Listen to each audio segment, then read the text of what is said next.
9 NFL review. We are officially halfway through with Week 9, halfway through the 18-week NFL season. That's the thing. We're more like this is Week 9. It's awkward.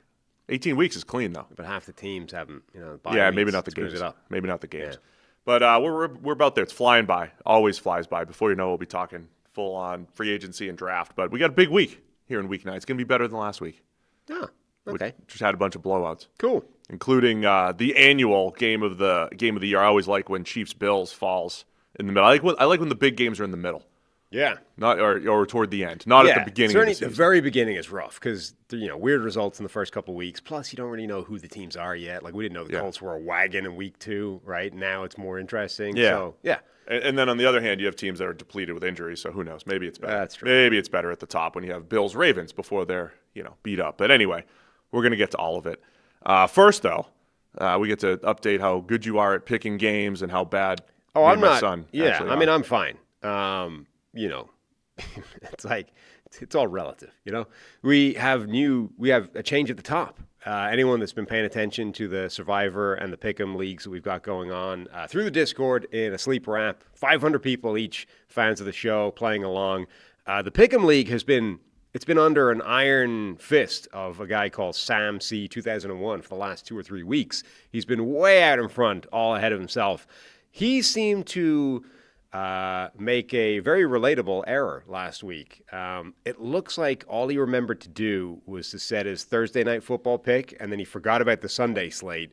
And then he must have realized in time for Sunday night football.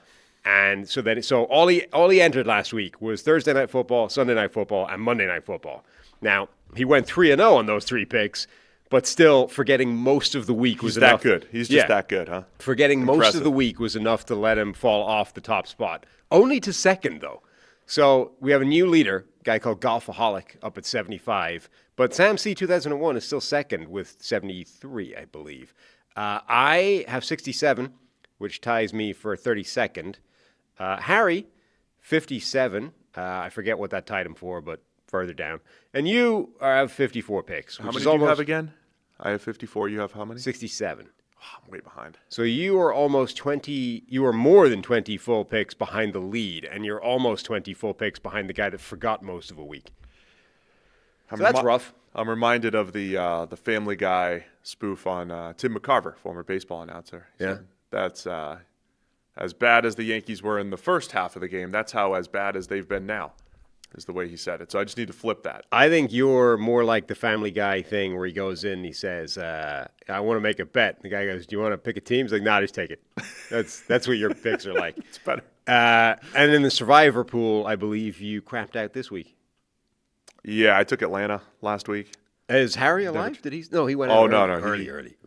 He lost Packers-Browns. So we're all week done. 3. Yeah, we're all done with Survivor. You picked Atlanta. That seemed Harry just started doing fantasy basketball now. So now I've got to, trying to avoid the kid being addicted to the iPad type of thing, and the kid's checking his team every. Also addicted to gambling and gambling. No, sports.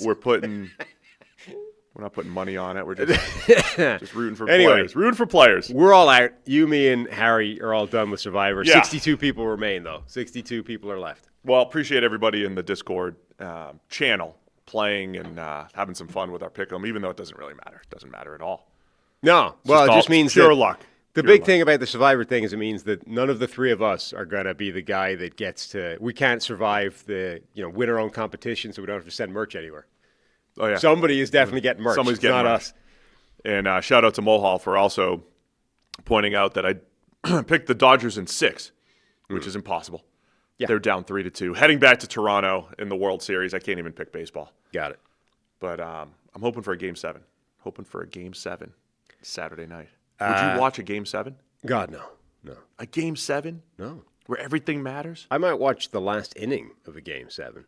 Oh, we should do that. We'll come in here on Saturday Saturday not here. night.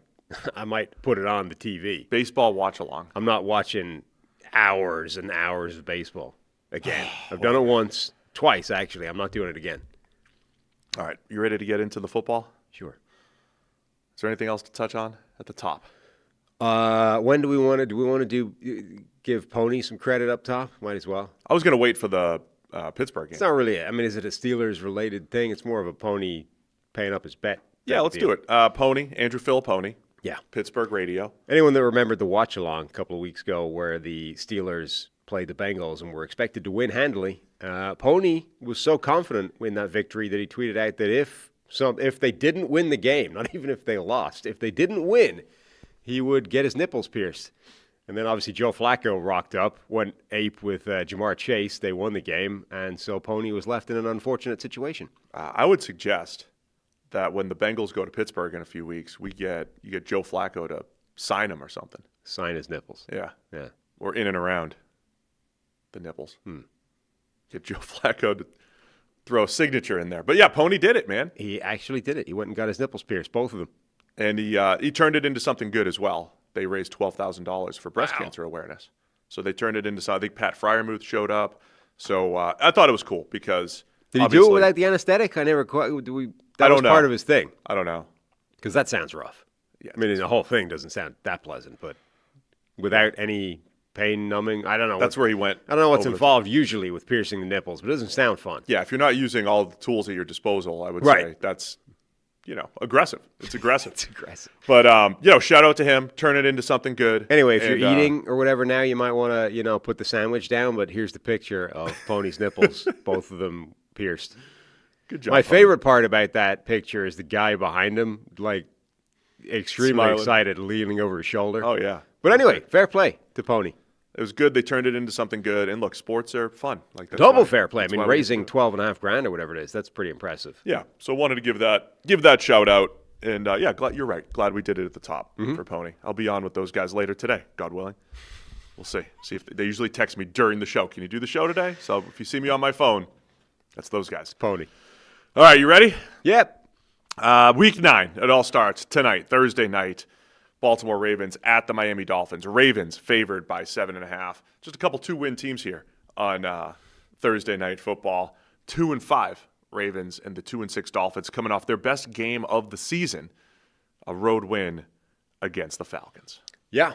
Theoretically, we're getting Lamar Jackson back. Again, you got this weird dynamic of the hamstring wasn't good enough to go on Sunday, but is good enough to go 4 days later on Thursday. I'm not going to pretend to understand how that really works, but okay. With no Lamar Jackson last week, I think a lot of people were concerned that game would not be won and they would be in an even deeper hole when they started this theoretical comeback. With Lamar Jackson back now, though, with that win under their belts, I mean, this is an opportunity to get that ball rolling and really kick on towards trying to take that division back. The big thing for them, I think, was less Snoop Huntley and the offense doing what they did last week. It was the defense showing up for the first time. So, Baltimore's run game, it should be able to dominate Miami. Their defense should be able to do a better job against this Miami offense than last week. So I kind of feel like this should be a comfortable Ravens win. And this is a Ravens stretch. I know we've talked a ton about the betting odds and how the NFL's not writing them off. And I think there's two things true about the Ravens. They have underachieved and disappointed, certainly relative to expectations, and certainly on the defensive side of the ball overall. They've been better on defense the last 2 weeks, as you mentioned. But if we take a high-level view, and we did highlight this before the season for multiple teams, it hit the Ravens worse than others. Remember, the Chiefs did, by the way, start 0-2 and 2-3 because they had a tough first 5 or 6 weeks of the schedule. The Ravens had a rough start to the season. And, when you play the Bills in week 1, the Lions in week 3, the Chiefs in week 4, and then the Texans and Rams, like those were their games, and they had to play 2 full games without Lamar Jackson. You have a chance to start with a bad record. Their next stretch is now Dolphins, 2 wins. Vikings have 3 wins. Browns, 2 wins. Jets, 1 win. Bengals, 3 wins. Steelers. Like the next time they play a team with a winning record, as of right now, is December. Right. So they've got a stretch right now. Like when they go play Pittsburgh, when they're playing Pittsburgh at home on December 7th, could be tied for the division lead. They could be in the lead. They could still be terrible. I mean, they could still go. They could go 3-2 over the next few weeks. That's the key with the Ravens. If you're looking at the Ravens season, there's no slip-ups allowed right now. Well, this is where Cincinnati was last week, where it's like, okay, you did the hard thing. Last year, yeah. No, last week. Oh, last you week. Did the I'm hard sorry. thing, Yeah, sorry. And now you got to just take care of business, Yeah. right? The Bengals did the hard thing, which was upset Pittsburgh and cost Pony his nipples. And then all you got to do is go beat the Jets, right? Right. And they fumbled the ball, metaphorically, not literally, and fumbled the game away and lost that one, right? This is Baltimore's chance. You did the hard thing, which is you beat the Bears with Snoop Huntley at quarterback instead of Lamar Jackson. Now you just got to take care of business against the Dolphins with Lamar back in the lineup and the defense having already shown it's at least capable of better play than it had earlier in the season. Just go do that. You're absolutely right. It is very much like that, and I don't want to make it seem like, because last week we saw the Bengals did slip up. Yeah, I like the way that you're now just anticipating my brain imploding on just as a No, I want to make sure that I don't, that I give you credit properly. Proper credit. I cannot wait until you preview the Broncos during the Colts-Steelers game. Yeah. It's going to be awesome. And then as far as the actual football game here, Ravens-Dolphins, I'm a little gun-shy coming off of last week. I'm like, all right, on paper matchup, you're sitting there on a Thursday morning previewing Falcons-Dolphins, and you're like, well, the Falcons run the ball great, and the Dolphins have one of the worst run defenses I've seen. Yeah. Clear mismatch. The Falcons are going to run all over them, and then the Dolphins step up, stop the run, and did a great job. On paper, this Ravens offense obviously should be able to run the ball. My one question with Lamar coming off the hamstring, though, is how much are they going to run him? How protective are they going to be of him? That a big part of their run game is obviously Lamar Jackson on keepers, Lamar Jackson as a threat. Does he become just a threat on Thursday Night Football, or are you going to see 8 to 10 design carries as they usually break out on a weekly basis? The difference, or one difference, I think, from a week ago against Atlanta is if Miami wants to stop the Baltimore run game with numbers and bodies, right? If they want to just overcommit to the run and say, we're just going to take that away and force you to something else, Lamar Jackson should be able to just ping the ball over the top for big plays all day long, right? He's got that in his bag.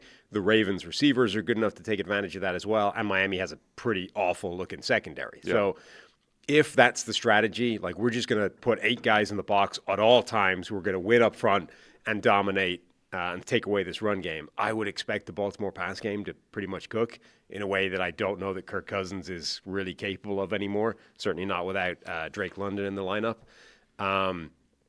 If they want to win that way, they need the defensive linemen to just dominate one-on-one. They need them to actually win individually and not have to overcommit to the run game. So that, I get it. I expected Atlanta to be able to run the ball at will last week, and they couldn't. But I don't know that Miami can do the same job against Baltimore that they could against Atlanta. Yeah, it's not as straightforward of a run game as Atlanta. Atlanta's is fairly straightforward, and then there's no QB run threat at all. And, because it's pistol or under center and it's wide zone. There's a QB run threat here. So even if you load the box, Lamar Jackson, if they're going to give him some keepers, Lamar Jackson does change the math there. I was telling you, the Sumer Sports sends out a kind of weekly, game preview email packet thing with Sean Side and Tej Seth, and they sort of show you each side of the ball and broken down by 3 or 4 different ways: personnel, offensive identity, passing splits, blitz pressure, pass depth, blah blah blah. So on either side of the ball, and they color code it, right? Dark green for extreme good, or the sort of one end of the spectrum, and then dark red for the other end of the spectrum. And this game on both sides of the ball is basically almost entirely dark red or dark green. You're talking about the extremes of either end of the spectrum in almost everything. Miami run the most 21 personnel of anybody in the NFL. They run the most motion on offense of anybody in the NFL. But they're also dead last in various categories. It's such a weird game where both of these teams are wild extremes, both in terms of good and bad, Miami's run defense being a catastrophe, et cetera, most of the time, but also in terms of just extreme uniqueness, how unusual each offense or defense is. Yeah, no, I buy that. Ravens are always, if you're ranking schemes and styles, the Ravens are always in their own quadrant, and the McDaniel-Shanahan scheme also has their own uniqueness to it, of course.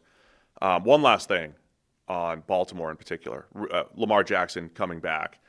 even before the injury. Like, so it's not just what I said earlier. The Ravens ran into some good teams. Stylistically, their team was different, right? I kept calling their pass game boom or bust earlier in the year. You talked about, hey, if they crowd the box, he'll throw the ball down the field. Lamar had been throwing the ball down the field a lot early on, average depth to target close to 10, but also getting sacked quite a bit. Lamar is still 14th most sacks in the NFL for Lamar Jackson in half the games. So he's been sacked 15 times, one less time than Tua tonight. Half of which had to come in those last 2 games. How many times did he take it down? Yeah, Lions. I mean, he's only played 3.5 games. Yeah. So he's played in 4 games, but only played 3.5 games. We're sitting here in week 9. So the sack rate was through the roof. Yeah. For Lamar Jackson. He was not. He played pretty badly in those last 2 games. Was under pressure in both of them. Was attacked in a different way in each one. Like the Lions had a different game plan, and you're right. It's definitely a big thing. We're kind of assuming that because we've seen Lamar Jackson, 2-time MVP, playing at that kind of level, that he's going to come back. Click. It's Lamar Jackson still. But he needed to be reset. I mean, he was not seeing it well in those last 2 games. Whether or not it was all down to the fact that he was feeling a hamstring and he just wasn't confident in his own body, and sometimes that just distracts you, or it's in your own head and you're not able to play the way you normally are, or whether in addition to that he also wasn't seeing the field well and was just sort of in a weird funk.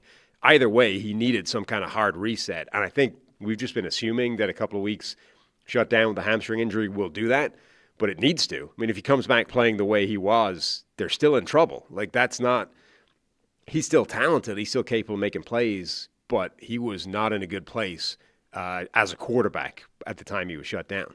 And then my last thing on Miami, they played really well last week.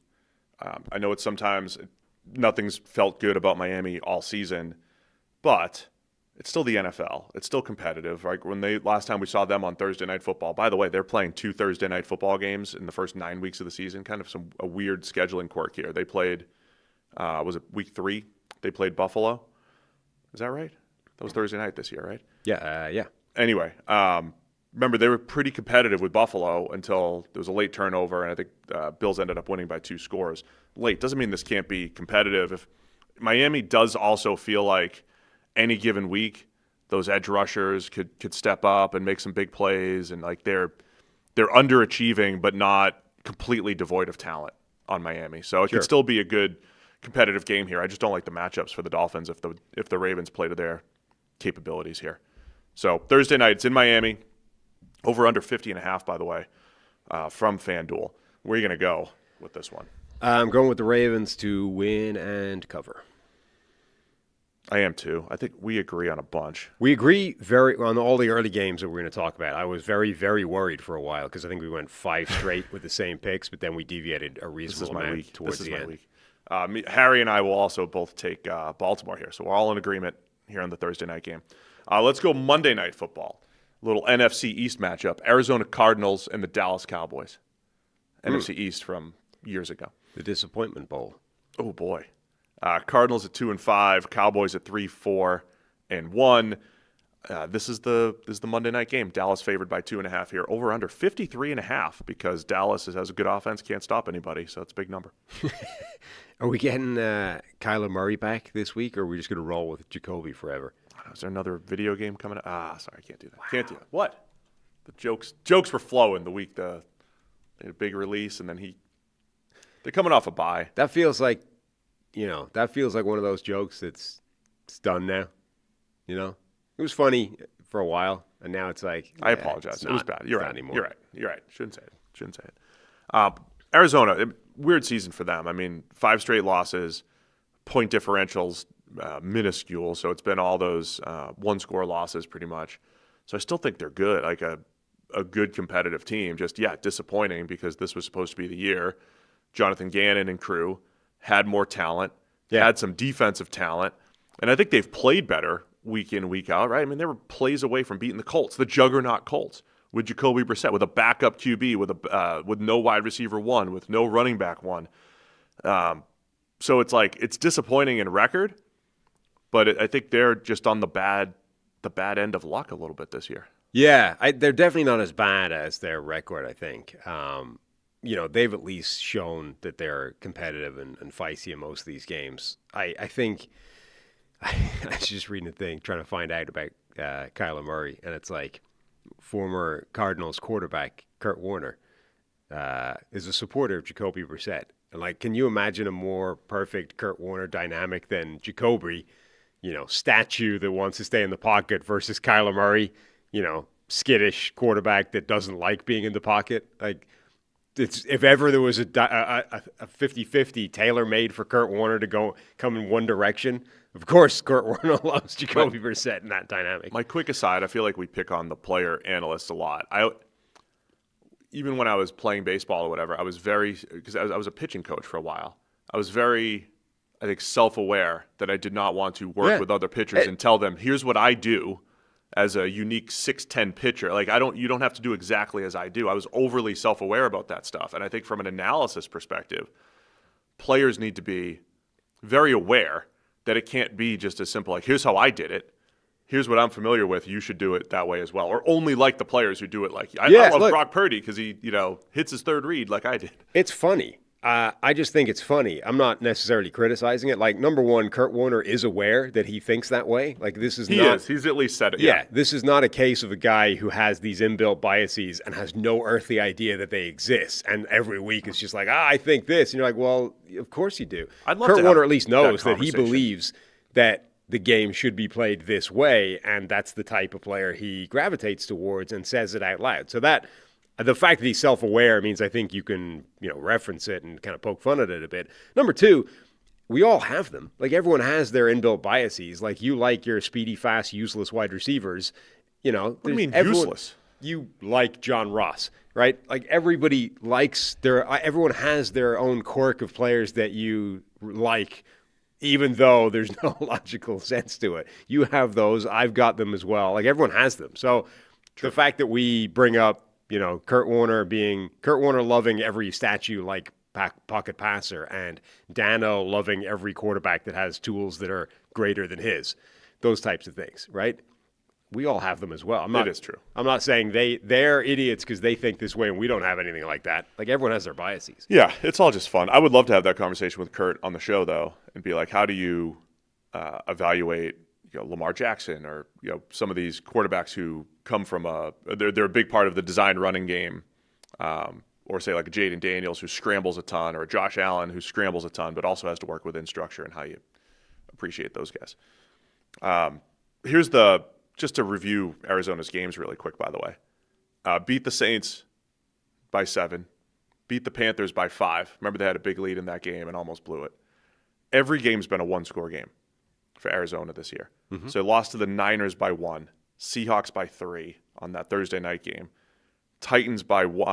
Lost to the Titans by 1. That was the one. That was the one where they gave the game away in epic fashion. Still lose by 1. Lose to the Colts by 4, came down to the last pass. Lose to the Packers by 4, came down to the last pass. Right. So this is one of those games. This is one of those teams where you see the 2-5, and it's easy to just. I mean, their season might be over as far as NFC West aspirations and everything. But this is a tough out. Like, this is going to be. They play Dallas, Seattle, San Francisco, Jacksonville. They've got a whole bunch of potential one-score games coming up these next few weeks. Where they're a competitive team that everything's gone the wrong way. They've found ways to lose. How the coach speak in the building is, we got to learn how to win, and we're finding ways to lose, and the whole thing that could flip at any given point. So I'm intrigued by Arizona because I don't think they're much different than we expected coming in. Better defensively, still not great. A little disappointed on that side. Better defensively though. Have tools on offense, but they've had some injuries, and they've been in every single game. The injuries have been a factor, definitely. Like, a lot of that defensive core that we really liked having been upgraded in the last couple of years, I mean, they still haven't had it on the field together for a huge amount of time. Like, they're both consecutive former first-round picks on the defensive line have both been missing significant time. So I think there's still theoretically more to come there for this defense, just because they haven't had the personnel out there. I also think it's kind of funny that, Trey McBride, who couldn't get in the end zone for such a period of time, number one, has become a scoring machine. Number two is like I think, number one in the NFL in target share in the red zone. Like, when they get to the red zone, they're only looking for Trey McBride. I love it, as they should, after years of not being able to score touchdowns. McBride's awesome. Marvin Harrison Jr., you get to watch him on primetime again as well. Dallas on the other side, I keep expecting their defense to get a little better. Maybe if they were all healthy, they would. Right. Their positive regression would be coming, but they're so banged up in the secondary. I think that's going to be part of the challenge. And then, Dak's play under pressure luck ran out a little bit last week against Denver. It won't be as difficult, at home against Arizona, but that was always going to be really difficult for him to sustain as well as he played the first 8 weeks of the season under pressure, even with CeeDee Lamb and George Pickens on the outside. Yeah. Should be a fun game, though, on Monday night. Yeah, I mean, the big thing is going to be can the Cardinals do anything like what Denver was able to do to them? Like, Denver's pass rush is absolutely elite. Arizona's is not, but, already we saw the cracks start to form in the play that Dak Prescott has had so far this season. But can Arizona do anything like the job that Denver did to them? Yeah, Denver's in its own world as far as pressure rate goes. Arizona's middle of the pack. So I think we'll see some offense in this game. Look, it's 2-5 versus 3-4-1, but yeah, old school NFC East matchup. That's right. The Arizona/Phoenix Cardinals were in the East way back in the day. I think it'll be a fun Monday night game. Dallas by 2.5 here. I've changed my pick. Oh, as we've talked through it. As I talked through Arizona's season. Where are you gonna go with this one? I'm gonna go with Dallas to win and cover the 2.5. All right, give me Arizona. Arizona as the underdogs. I'll take them to finally win one of these one-score games for the first time in weeks. Harry's going to take Dallas to win this one. All right, then the big one, Sunday afternoon, 4:25. It's CBS. They've blocked it all off. They put it head-to-head. That's how they do it, right? If you haven't caught on to NFL scheduling. CBS and Fox, they get one of these like epic 4:25 games where they clear the slate around them. So it's Saints-Rams and Jags-Raiders starting at 4:05. And then the big ones, 4:25 Chiefs-Bills. That's what we're talking about here. The 5-3 Chiefs, the 5-2 Bills, and the annual battle. They've been plopping it right in the middle of the season for the most part the last few years. It's in Buffalo for the second straight year during the regular season. The Bills seem to have the Chiefs' number in the regular season. The Chiefs have the Bills' number in the postseason. Both teams showing signs of weakness at points this season. The Chiefs, it was early, started 0-2, started 2-3. The Bills, it was right before their bye, a little bit later, 2 straight losses, but they came out smoking last week against Carolina. So the annual Chiefs-Bills, Mahomes-Allen, awesome matchup. What are you looking for in this one? The Chiefs look fantastic since they've gotten everybody back in the lineup. But people will point out, look who that's come against, right? They haven't really faced a legit threat since they got those guys back. Well, this is a threat. Buffalo is a very good team. Can Kansas City still look like Kansas City? The other element is the Chiefs' offense looks kind of rejuvenated with all these guys back in the lineup. It's the side of the ball that's carrying the team at the moment. Buffalo's defense is the thing that hasn't looked good for a lot of this year. Like, their defense has been rough at times, and they've always been an unusual defense because they have relied so heavily on turnovers. It's always been a kind of bend but don't break defense that offset a lot of that because they turn the ball over. But as soon as you stop turning the ball over, well, then you're just a defense that gives up yards and gives up field position and generally gets beat. And they reset that against Carolina and got some turnovers. But, can they turn the ball over against Kansas City? And even in this world now of, the Chiefs looking better, they're still turning the ball over. Like, that's one thing. We've had a couple interceptions, but they've but putting the ball in harm's way as well. They're turning the ball over and regularly putting the ball in the hands of defenders. Like, forget how many times the ball's actually been turned over. In the last couple of weeks, Patrick Mahomes is putting the ball in the hands, or Mahomes and the rest of the Chiefs' offensive players. They are putting the ball at risk regularly, and it hasn't hurt them yet. But going up against a defense like Buffalo that typically turns the ball over, is that enough to turn some of those plays into turnovers? You're absolutely right. So Mahomes had the 2 interceptions the other day. One more on him. One was Right. It was a Kelsey drop. I didn't realize he was actually trying to throw the ball, I think, past him, and Kelsey tipped it, whatever happened. But wasn't really on Mahomes. But they've fumbled 8 times this year and recovered all of them. Yes. The Chiefs. They've not lost incredible a fumble yet. So it's another one of those. At some point that's gotta run out, right? The same way we said the Bills can't win the turnover battle. 30 straight games. They almost did. Like, at some point that has to run out. That's the oversimplified version of the analysis in this game. If you remember the regular season game last year, I think both quarterbacks had an early interception. And then, it really just comes down to these solitary one play. Like the quote MVP moment that Josh Allen had last year in this game was a 4th and 2, game on the line. They run him, they get the first down, and then he breaks free and scores a touchdown to go up 2 scores and essentially put the game out of reach.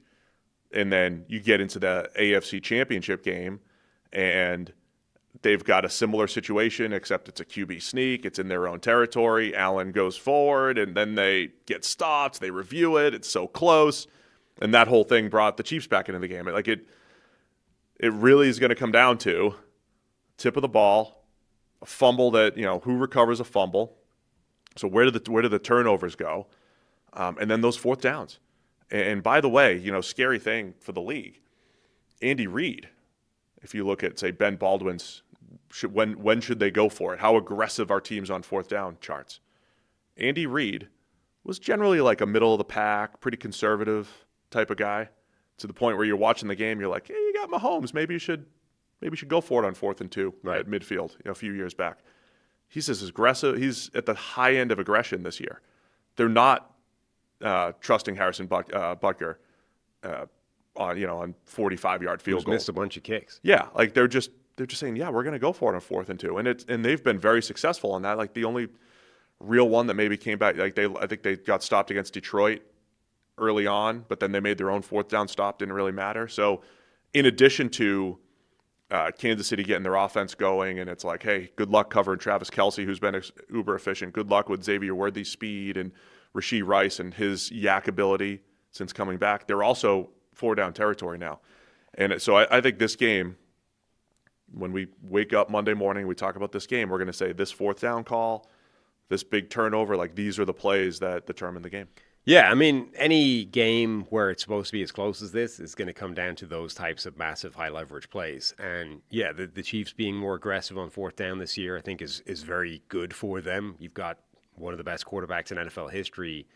Why wouldn't you lean more into those plays? Even if it might be luck that's doing it more than, smarts. Like, if they've just decided Harrison Butker is not reliable enough anymore, so we're going to lean into the 4th downs.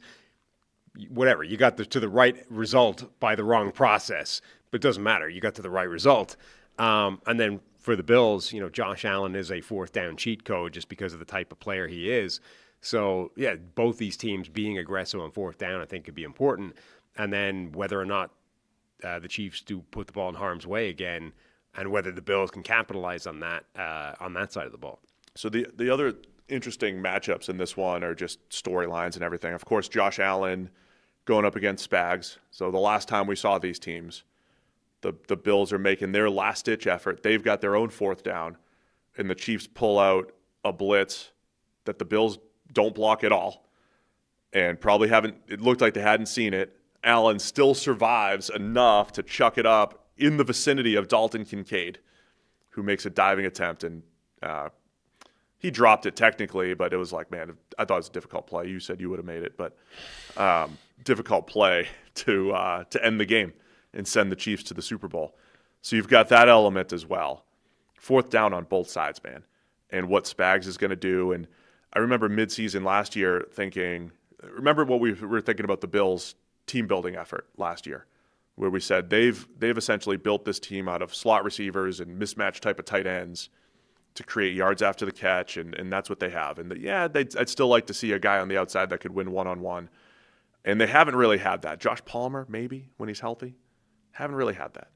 But they are a yak-centric offense now, passing attack, to the point where Bills fans they're upset, Sam. They're upset because, poor Josh is not throwing the ball down the field. We'll get some stats there in a second. But the Chiefs are They'll give it up a little bit, yards after the catch wise. Like the Bills have an offense to attack this Chiefs defense in two areas. Yards after the catch, the Chiefs are just okay defensively. Yards before contact, the Chiefs are just okay defensively, and those are the two places where the Bills shine. Khalil Shakir after the catch, Dalton Kincaid after the catch, the backs out of the backfield after the catch. So I think for the Bills offensively, it's got to be this patient game. They'll be able to run it, throw it, kind of like that first drive by Washington the other night where they just mixed it up and they were moving the ball and then just don't have a ball hit your receiver in the face mask and have it bounce up for an interception. So I think the Bills can have some success offensively, but I think Bills fans are asking, like, when do we see Josh throw the ball down the field more? He is 30th in the NFL in yards per attempt on 20-plus yard passes. Yeah. He's completing 39%. That's never been his game. And now, like Mahomes at some point in his career, remember when Mahomes got reined in a little bit, and it was a lot of underneath stuff, and it's fine. It's going to be successful, but you want to have that. But you want to have better balance and attack down the field a little bit more. Yeah, look, I mean, Brandon Beane was very sensitive in the offseason when people kept bringing up the wide receiver question and being like, are you going to upgrade this wide receiver core? Are you going to find a guy that plays on the outside? And he got really butthurt about it and was pointing out, look at all of our offensive numbers last year. Like, we don't need it. Well, okay, now it looks like you do need it. And people have been saying that for a while. What are you going to do about it? And, so Gabe Davis has been re-signed. He has been injured, but he's been activated this week on the practice squad. I think a lot of Bills beat writers expect him to be activated to the full roster, not just the practice squad, for this game. Gabe Davis is obviously, not the best wide receiver in the world, right? Like, he took his free agent gig somewhere, didn't really work out, then he got cut loose. But he is a different receiver than all of the rest of the guys they have on this roster. He does bring something different to the table. He does have that vertical win on the outside ability that the rest of this group simply does not really have in the bag. And it would be interesting if they activate him for this game and immediately start tossing him some of those. Let's just see if we got one-on-one on the outside. Of course, he had the epic Jerry Rice game when they had that back and forth game there. Other stories when it comes to these two teams and team building and everything. The Bills, because they hit this lull, remember 3 weeks into the season, everybody's like, oh, Bills, best team in the league. They're 3-0. They go with this 2-game stretch, lose to New England in a good, tough game, close game, but a sloppy loss against Atlanta. And all of a sudden it's like, all right, what's wrong with the Bills? So I don't think we're at the point where the Bills have, it's like the AFC East is in the bag like it was last year, right? They clinched before December. And then it's just, hey, what just win in the playoffs. The Bills don't have that luxury this year because New England's competitive. Yeah. And so you might not necessarily have the division. I mean, they're trailing in the division at the moment. Right. They're in second place in the division. And so either way in this game, yes, number 1 seed and number 2 seed and future home field advantage, like all of that stuff's on the line. But I came into this year thinking Bills are probably going to win the East. I wonder how they handle the Chiefs matchup because does it matter if you win in the regular season? Yeah, because you still want them to come through Buffalo in the playoffs. But you still have to, do you save stuff for the playoffs? How do you handle this? I always have those questions about the Bills-Chiefs. The biggest thing is winning in January. But it would be easier to win in January in Buffalo, even though you didn't do it a couple years ago. So you still want to win this game. Well, their season has gone from, are they going to get the number 1 seed and have the entire thing come through Buffalo to are they even going to play in Buffalo in the postseason if they have to go through the wild card route? Like if New England wins the division, Buffalo's not going to play a home playoff game at all, let alone the whole thing come through Buffalo. So, and both are still on the table. I mean, they're 5-2. They're still right up there with the best teams in the AFC. It wouldn't take much for them to get the number 1 seed still at this point. But because New England is all of a sudden this competitive, they don't have much margin of error between the number 1 seed in the AFC and being a wild card team anymore. So then the point I wanted to bring up was Buffalo's team building effort this offseason. Loaded up on defensive linemen, a couple of which just got off their 6-game suspensions last week. Just in time, because another of whom, the incumbent, Ed Oliver, just got hurt. So Oliver's going to be out for significant time, biceps injury, might be back in time for the playoffs. That's a tough loss for Buffalo. Yep. But their off-season, if they're going to win this game as well, their off-season investments, 4th-rounder Deion Walker, who's shown incredible flashes as a 340-pounder who can move and has like 2 or 3 really great pass rushes a week seemingly. Joey Bosa, who's still healthy and still out there. And, maybe if they get him through this game, then maybe it's bubble wrap time till January. Way to jinx him. Sorry. Joey Bosa, can he have some success against Jalen Moore, who's still playing at left tackle for the Chiefs? Like all of the defensive line. Pretty well. Jalen Moore's he's been playing pretty well. He's a decent story coming into this game. He got beat, once or twice kind of early the other day against Washington, and you didn't see much on that end. Right. He's been doing a pretty solid job. But Kansas City came into the season having taken a swing at Jalen Moore in free agency, who was kind of signed to be the starter, and then Josh Simmons sort of fell into their lap in the draft, and all of a sudden they might have 2 answers at left tackle because Simmons looked pretty good, won the job, looked good in the first couple of games. Then we've had this, undisclosed personal matter that he's been away from the team for a while now, and we don't know when he's coming back exactly. And that's given Jalen Moore the chance to start, and he's looked pretty solid as well. So they might have actually had 2 fixes to left tackle, where coming into the season, you don't know yet whether they've got any of them. And so then the last schematic piece that I wanted to bring up, we go back to the AFC Championship. And we say, hey, how is Buffalo going to handle all these matchups are so fun because you see them every year, not just once, but usually twice. And so the second matchup last year, we said, look, this Buffalo team they're a zone-heavy team, too high type of team. They make you throw the ball underneath and create yards after the catch and the whole thing. And that's how Kansas City had been playing those last couple of years. And then early in the game, it was like, oh, no, Buffalo's playing man. They're going to be aggressive. And then Christian Benford gets hurt early. So the last 2 times these 2 teams played in the playoffs, Buffalo's defense was depleted, and then depleted with their best corner going down last year. Then they draft Maxwell Hairston, runs a sub 4.4, and I remember draft night, we're like, this is a guy that's going to cover Xavier Worthy. Right. Bills want to play more man coverage, so this is the game. Are the Bills going to play more man? Cole Bishop he's an athletic safety who's again not the best instinctual safety zone type of player, but if you just say, hey, go man up against Travis Kelce, maybe that could work. I cannot wait to see what the Bills do defensively, especially with Kansas City cooking on offense. And look, I'm not saying man coverage is going to shut down Mahomes and this team. They'll have plenty of answers. Right. Because then you still have to worry about Mahomes scrambling. What does that look like? The zone man balance by Buffalo going up against Kansas City's offense. Kansas City's run game being a little bit better recently against a bad Buffalo run defense. So there are some intriguing matchups that could change the game flow here. If Buffalo comes out aggressive playing man, we might see 8 to 10 Mahomes scrambles and more run game from Kansas City overall. It's definitely an interesting game plan thing because, remember that game. Buffalo wanted to play a completely different game plan than the one they had to play because almost immediately their best corner gets hurt and they have to bring in Kyrie Elam, and now it's like, well, we can't run what we want to run at all. So the whole game plan, whatever we just spent the entire time working on coming into this game, immediately is in the trash. And we're going to a completely different thing because the guy that's come in simply cannot handle that role. So do they now, with what Kansas City's bringing to the table over the last few weeks, with everybody back healthy in the right role, firing on all cylinders, is that still the desired game plan? Do they come into this game wanting to run a ton of man coverage? Or, given what the Chiefs now have, do they have a different game plan to begin with anyway? Last thing, Kansas City heads to a bye after this game. They just played on Monday night. If Buffalo with a slight, not even a rest advantage necessarily, but Buffalo had the bye, 40-9 win against Carolina, where the thing was in hand well into the third quarter. Kansas City just played Monday night. Maybe a slight advantage for Buffalo. They're at home again this year. Maybe a slight advantage for Buffalo in that sense. This would be a real statement of intent game from the Chiefs. If they are able to go on the road to an elite AFC contender, beat them, and then head into their bye week on this run of looking like the best team in the NFL. I mean, that would be, regardless of the fact that they probably still wouldn't be in first place in the division because Denver or the Chargers could stay ahead of them.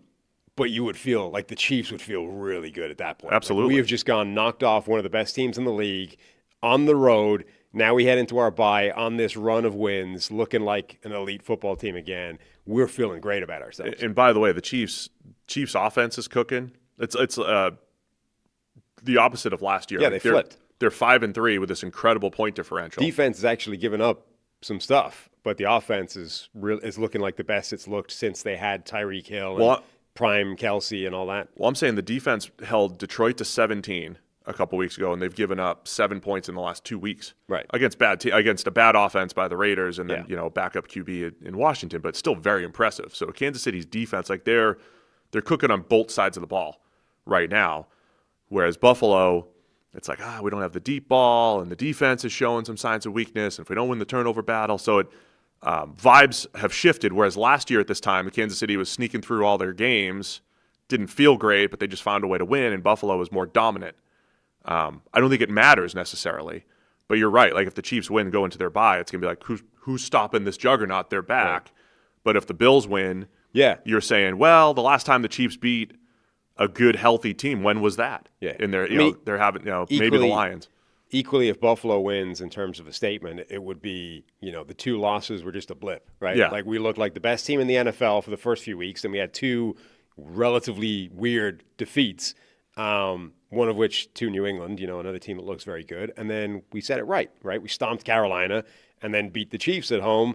All is right with the world. Like you'd be feeling fine about Buffalo as well. And by the way, Kansas City comes out of the bye, going to Denver for, potentially battling for the top of the division, and then hosting the Colts. Yeah. In what looks like a battle of AFC juggernauts. So I'm loving it, man. I love Chiefs Bills. I like the way the NFL puts it up against some lesser 4:00 games. We've talked about it quite a bit. Anything else before we make our picks? Nope. Chiefs are favored by 1.5 here, over under 52.5. Where are you going to go? I'm going to go with Kansas City to win on the road and cover 1.5. I want to say I took Buffalo in the regular season last year. I don't remember what I did in the playoffs. I just remember when I won. Well, it's because it happens so infrequently. Buffalo was trending in the right direction last year in the regular season. I think Kansas City's trending in the right direction this year in the regular season. So I'm going with that. I'll take Kansas City, as will Harry. And we're going to talk about Josh Allen for one more moment right after I tell you the NBA's back. Fanduel is your home for live betting, even if you missed the start of the game. If you want to ride the hot hand, Fanduel has live bets on everything from who will score next to your fourth quarter comebacks. You can do it all. You can even combine your live bets into a same-game parlay for a shot at a bigger payout. So however you want to play, now's the perfect time to join because FanDuel is giving new customers $300 in bonus bets if your first $5 bet wins. That's it. $5 bet, it wins, you get $300 in bonus bets. You got to go to FanDuel.com/33rd to download the FanDuel app today and get started. Must be 21 plus and present in select states. For Kansas in affiliation with Kansas Star Casino, or 18 plus and present in D.C., Kentucky, or Wyoming. First online real money wager only. $5 first deposit required. Bonus issued is non-withdrawable bonus bets, which expire 7 days after receipt. Restrictions apply. See terms at sportsbook.fanduel.com. Gambling problem? Call 1-800-GAMBLER or visit fanduel.com/RG. Call 1-888-789-7777 or visit ccpg.org/chat in Connecticut or visit mdgamblinghelp.org. In Maryland, Hope is here. Visit gamblinghelplinema.org or call 800-327-5050 for 24/7 support in Massachusetts. Call 1-877-8-HOPE-NY or text HOPE-NY in New York. Today, sometimes you're in the middle of the read and you just know it's going to go perfect. Nailed it. Josh Allen's over-under for rushing yards, 36.5. This is a fun one because most of our analysis when it comes to some of these prop bets is game flow, usage. This is Josh Allen in a Chiefs game here, Sam. How much is Josh Allen going to run over-under 36.5 rushing yards? I'm always hitting the over on a Josh Allen rushing prop. They need him. In a big game. Yeah, they need him. Yeah. He's going to run. He's going to find a couple of big plays. They both are. Mahomes will do it as well. But Josh Allen's going to find enough to get that over. I agree. I think I take the over on all the props. I haven't tested it. But over on the 36.5. That's a big number for a quarterback. But you're talking a couple scrambles. He had the big design run. It was like 20-something yards to seal the game last year in the regular season. I hate always thinking about like individual plays, but he's going to have a couple keepers on third and fourth down, a couple scrambles. I think that adds up to the over there. So we're both taking the over on this one. All right, let's go Sunday night football. Seattle Seahawks at the Washington Commanders. Sunday night, Seattle favored by 3 on the road here. Over-under is 47.5. Seahawks coming off of a bye, but the last time we saw them, the late night Monday night game, dominating the Houston Texans. They're 5-2. And the Commanders, we keep harping on, they're in the middle of this very difficult stretch. 3-5 coming off their Monday night loss to the Chiefs. And they've got this tough game against Seattle. They've got next week against Detroit, and unless Washington turns things around, they might be staring 3-7 right in the face. Yeah, difficult stretch during which they've been extremely banged up and missing most of their important players. Jaden Daniels supposed to be back for this game with that hamstring injury that he suffered. McLaurin, though, went down, having already been injured, come back. Now they're calling it a hip flexor, where it was a quad injury previously, and it was reported as a quad when he went out of the game this most recent time. They're all connected. The hips connected to the quad, connected to the knee, connected to the It's all close. Anyway, he's probably not going to play, I would think.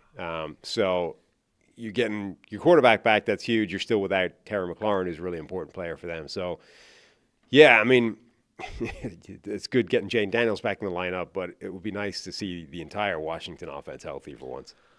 And then the same thing on defense. We already had concerns about their defense. They got on the edge. They're just beat up. Jacob Martin had a couple nice rushes early against Kansas City, but as that game went on, you saw Washington's lack of pass rush catch up, right? And what we always talk about pass rushes as it's not just individuals winning, it's how often. Remember when Hutch would win all the time, but it was only him? And it was like, you got one guy coming at you, a QB can avoid that, and there's no one else. Like, there's no one else even compressing the pocket. I feel like that's how Washington is right now. Like, even if one guy wins, Javon Kinlaw knifes into the backfield, there's not enough, right? Yeah. When you watch Denver, there's like 4 to 5 guys coming at you at all points. And even if they're not winning their rep, they're at least close. They're compressing the pocket, and that's why they have so many sacks. So I just worry about Washington's pass rush, worry about their coverage unit, because their back seven, they weren't even great last year. I don't think they upgraded. So I just don't like the way the team's built right now. And where were they going to have success this year? On offense, Jaden Daniels, they're big-time playmakers. The run game, the QB run guy, all the ways you can keep defenses off balance, and they just don't have enough of that right now. It is a weird pass rush because they've got a bunch of guys that are all winning at a reasonably decent level, but they don't seem to do it at the same time. And when they're not winning, they don't seem to have any impact. So it's not like because winning, quote unquote, the pass rush win rate, those types of things, like the clean victory is not the only thing when it comes to pass rush. There's also how much are you pushing the pocket? How disciplined are you in your gaps, your rush lanes, so that even if you're not going to get pressure, you can at least sort of hem the quarterback in, block him, keep him in a specific area. So you can have a positive impact as a pass rusher without actually getting any pressure. Now, it's limited, right? Can't be that good. But you can do good things. Washington seems to be, they've got like half a dozen, maybe even more guys that are getting a reasonable volume of pressure, but it's like when they don't get pressure on a play, they're doing nothing. Yeah. That's why I got concerns about the Commanders defensively. And you got Seattle's offense, Sam Darnold, the only thing that slows down Sam Darnold is some of the decision-making, right, that showed up the last time we saw them on Monday night. The weird, run into the end zone and panic thing. Yeah, you've got a relatively clean pocket. It's being compressed. It's being pushed a little bit, but spinning out into a sack, fumbling in the end zone, throwing the ball to the defense a couple times. Now, that was against a great Texans defense. Yeah. But that's the question on Darnold. I think I've mostly come around. That slump that he had against Detroit, he was missing throws, and he was Detroit and then Minnesota last year. The Rams last year. He was taking too many sacks, wasn't seeing the field, missed some throws. But for the most part, the last 2 years, it's really just been like the turnover-worthy plays for Darnold. A couple plays a game. But he always bounced back from them and made big throws when he needed to. And it's just the disastrous throws, I think, and the disastrous decisions that can slow down Darnold right now, the way he's playing. And I think overall Seattle's doing a really nice job of using play action, giving him the shot plays. JSN's been so good on the outside.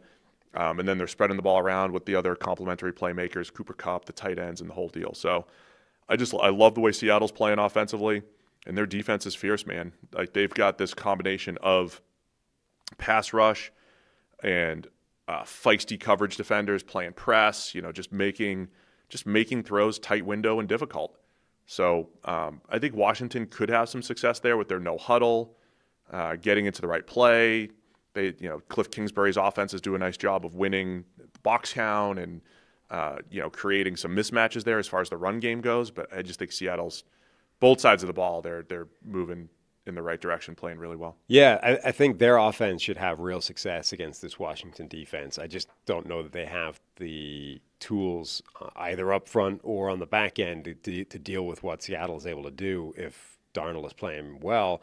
The question becomes more interesting, I think, on the other side of the ball, where you've got this fearsome Seattle defensive front. They're looking pretty good on the back end as well. But you have Jaden Daniels coming back. Now, the question to me is, how healthy is he when he's coming back? Because he's coming back from a hamstring injury. Like, if he's not 100% Jaden Daniels, able to do what he's able to do physically and athletically, like, he might be on the run quite a bit in this game. So if he's on the run and he has a dodgy hamstring, is that going to go again? Like, they need him to be fully good. Same thing as the Lamar game against Detroit just really stands out, where Detroit sacked him 7 times. And I don't know that they were necessarily winning blocks. They were just compressing the rush lanes when Lamar was trying to escape. And most of the time when Lamar tries to escape, you don't stop him, right? And Jaden Daniels, I think, is even better at that. If he drops back to pass and he tries to escape as a scrambler, he is so good at feeling the rush and getting through there. That's also been, I think, a hallmark of all the Mike McDonald-esque type of defenses. The Jesse Minter defense with the Chargers, they'll stunt a ton. I actually have that from 33rd Team info packet. When Seattle rushes 4, they're going to stunt 59% of the time. And it's just if you just watch the lines during a game against a mobile quarterback, and mobile quarterbacks will often read the end crashing down, and they're like, their eyes open up. They're like, boom, go, I'm going. They just crash down. I got this rush lane here to just take off and steal some yards. But you have the tackle looping around, you almost trap them, right? So that's a part of the game too. I think if Daniels has the hamstring problem, if he doesn't have that acceleration, McDonald and the defense with their stunts and twists up front can almost bottle him up and give him this like false positive. Hey, you can take off, and then you've got tackle looping around or a spy looping around. So I think that cat and mouse game is going to be really interesting as well, because the way Seattle plays up front, and then the way they play tight man coverage, it makes the quarterback more likely to take off. But if you play it well with your front 4, so I think I think they have the pieces to slow down Daniels, especially if that hamstring is bothering him, similar to Lamar right tonight. I think you're seeing teams get a lot more sophisticated when it comes to spying quarterbacks. Yeah. Like, you're seeing a lot more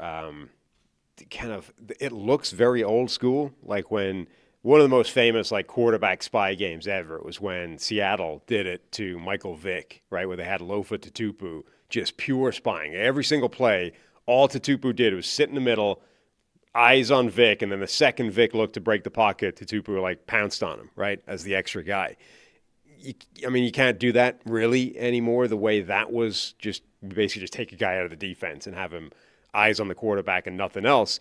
You've got to be more sophisticated than that now, but the way modern defenses are operating with all these games up front, with the way they're, manufacturing pressure, simulating pressure, all these kinds of things, I think now with all these athletic quarterbacks, they are weaving a spy into that in a way that they haven't for a while.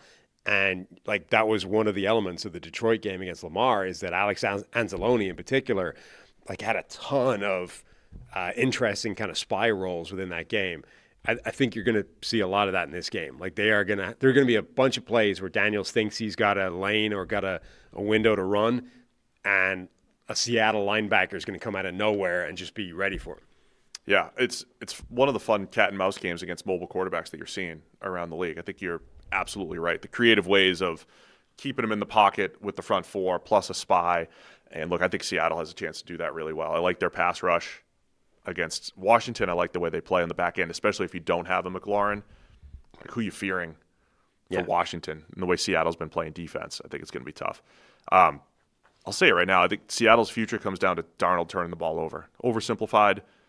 If he turns the ball over, they still survived it a couple of weeks ago, but they gave Houston 15 drives, man. They gave them 14 drives, I think, officially.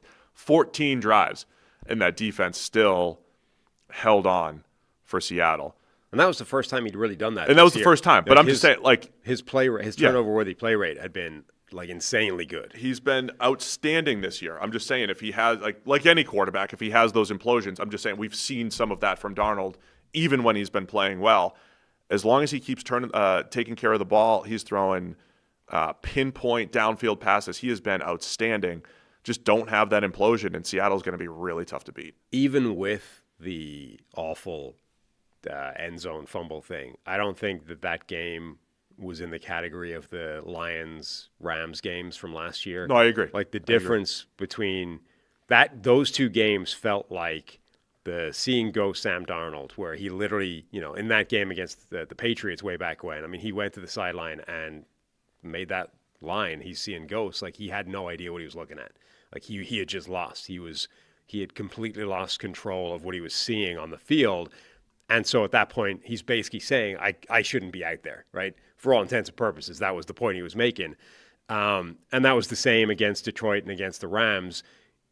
Like, he took a couple of bad sacks early on, and from that moment on, he was just lost, right? He was trying to make ridiculous things happen when they were never on, and was making things worse, and was taking sacks that he shouldn't. And there became a point where it was pretty clear, like, oh, Darnold is just, like, he's done. Like, he can't play in this game anymore. And obviously you have to leave him out there because he's played at an all-pro level for the rest of the season, and you don't have an alternative, right? He's got to stay out there and just take an ass kicking.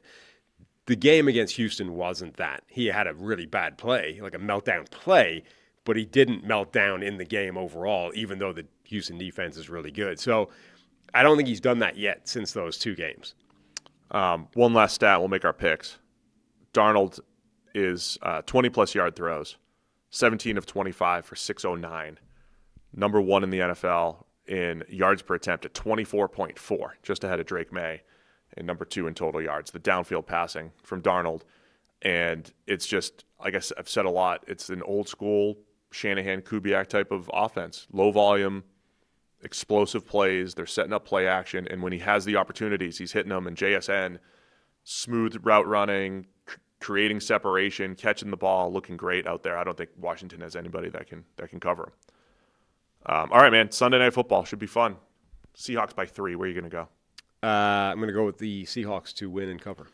Same. I'll take Seattle, as will Harry in this one. Denver Broncos at the Houston Texans. Texans favored by 1.5 here. Oh, boy. Texans favored by 1.5. Vegas hasn't given up on the Texans. I just did for 1 week. Swinging that way, right? It started off Denver favored, slight favorites. Yeah, it's all within that band, right? Yeah. Where it's not a massive difference.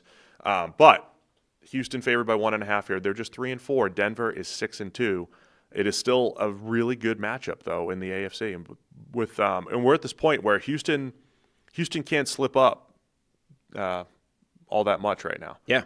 And we're also at this point where if you think the Chiefs are eventually going to overtake the Broncos and win the AFC West, if you're of that mind, and you're of the mind that the Colts are still a juggernaut and probably going to win the South, then we're talking AFC playoff implications. If the Texans are going to get back into this thing and sneak into the playoffs, this is the type of game that they pretty much have to win. It is, yeah. So, we said before that the third wild card spot in the AFC, like that's the spot that a bunch of teams are going to be looking at. That's the team, like if the AFC North continues to kind of be a strange division, all those teams could still be in that hunt. But like at least one good team, I think, is going to wrap up a wild card spot from the West, right? So whoever out of Denver, Chargers, and Vegas, and Kansas City don't win the division is going to get one wild card spot. If New England keeps up their run, the second team in that division is probably going to get a wild card spot. So theoretically, that leaves the third wild card spot for either just the third best AFC West team, if they're all really good, or if one of those teams falls off, then you start to bring in Jacksonville, Houston, like the other teams who could have a shot at that wild card spot. But yeah, if the West keeps winning, Houston's running out of margin for error now. The point you made, was it Monday morning, talking about the Texans and how the offense looked great against the Niners. And if you go back to the games where the offenses look good, how it's coincided against teams that can't really create pressure. This has already burned me at least once, I think twice this season, where just let it burn, man. I'm most confident in this line Like this is by far the most level of confidence I have in a single game this week. Denver's defense and Denver's pass rush, even without Patrick Surtain, is going to do unspeakable things to that Houston offensive line. And when that happens, the Houston Texans are probably not winning a game. Now, you've got the flip side of that is, you just talked about what Houston's defense was able to do to the Seattle offense and Sam Darnold. The Denver offense has been far from consistent and far from, regularly excellent this season. So it may be a very low-scoring game and a complete defensive battle, but I have zero confidence in Houston's offense being able to do anything. All right, I'm going to see if I got my trusty time to pressure rate chart from Sam Hoppin. Okay. I'm going to try to describe it to you, and this is trying to describe the Texans season here. So they're 3 wins, and you would say the 3 times where their offense looked the best: Tennessee, Baltimore, and San Francisco. They are San Francisco, the bottom of pressure rate. Baltimore, bottom 6.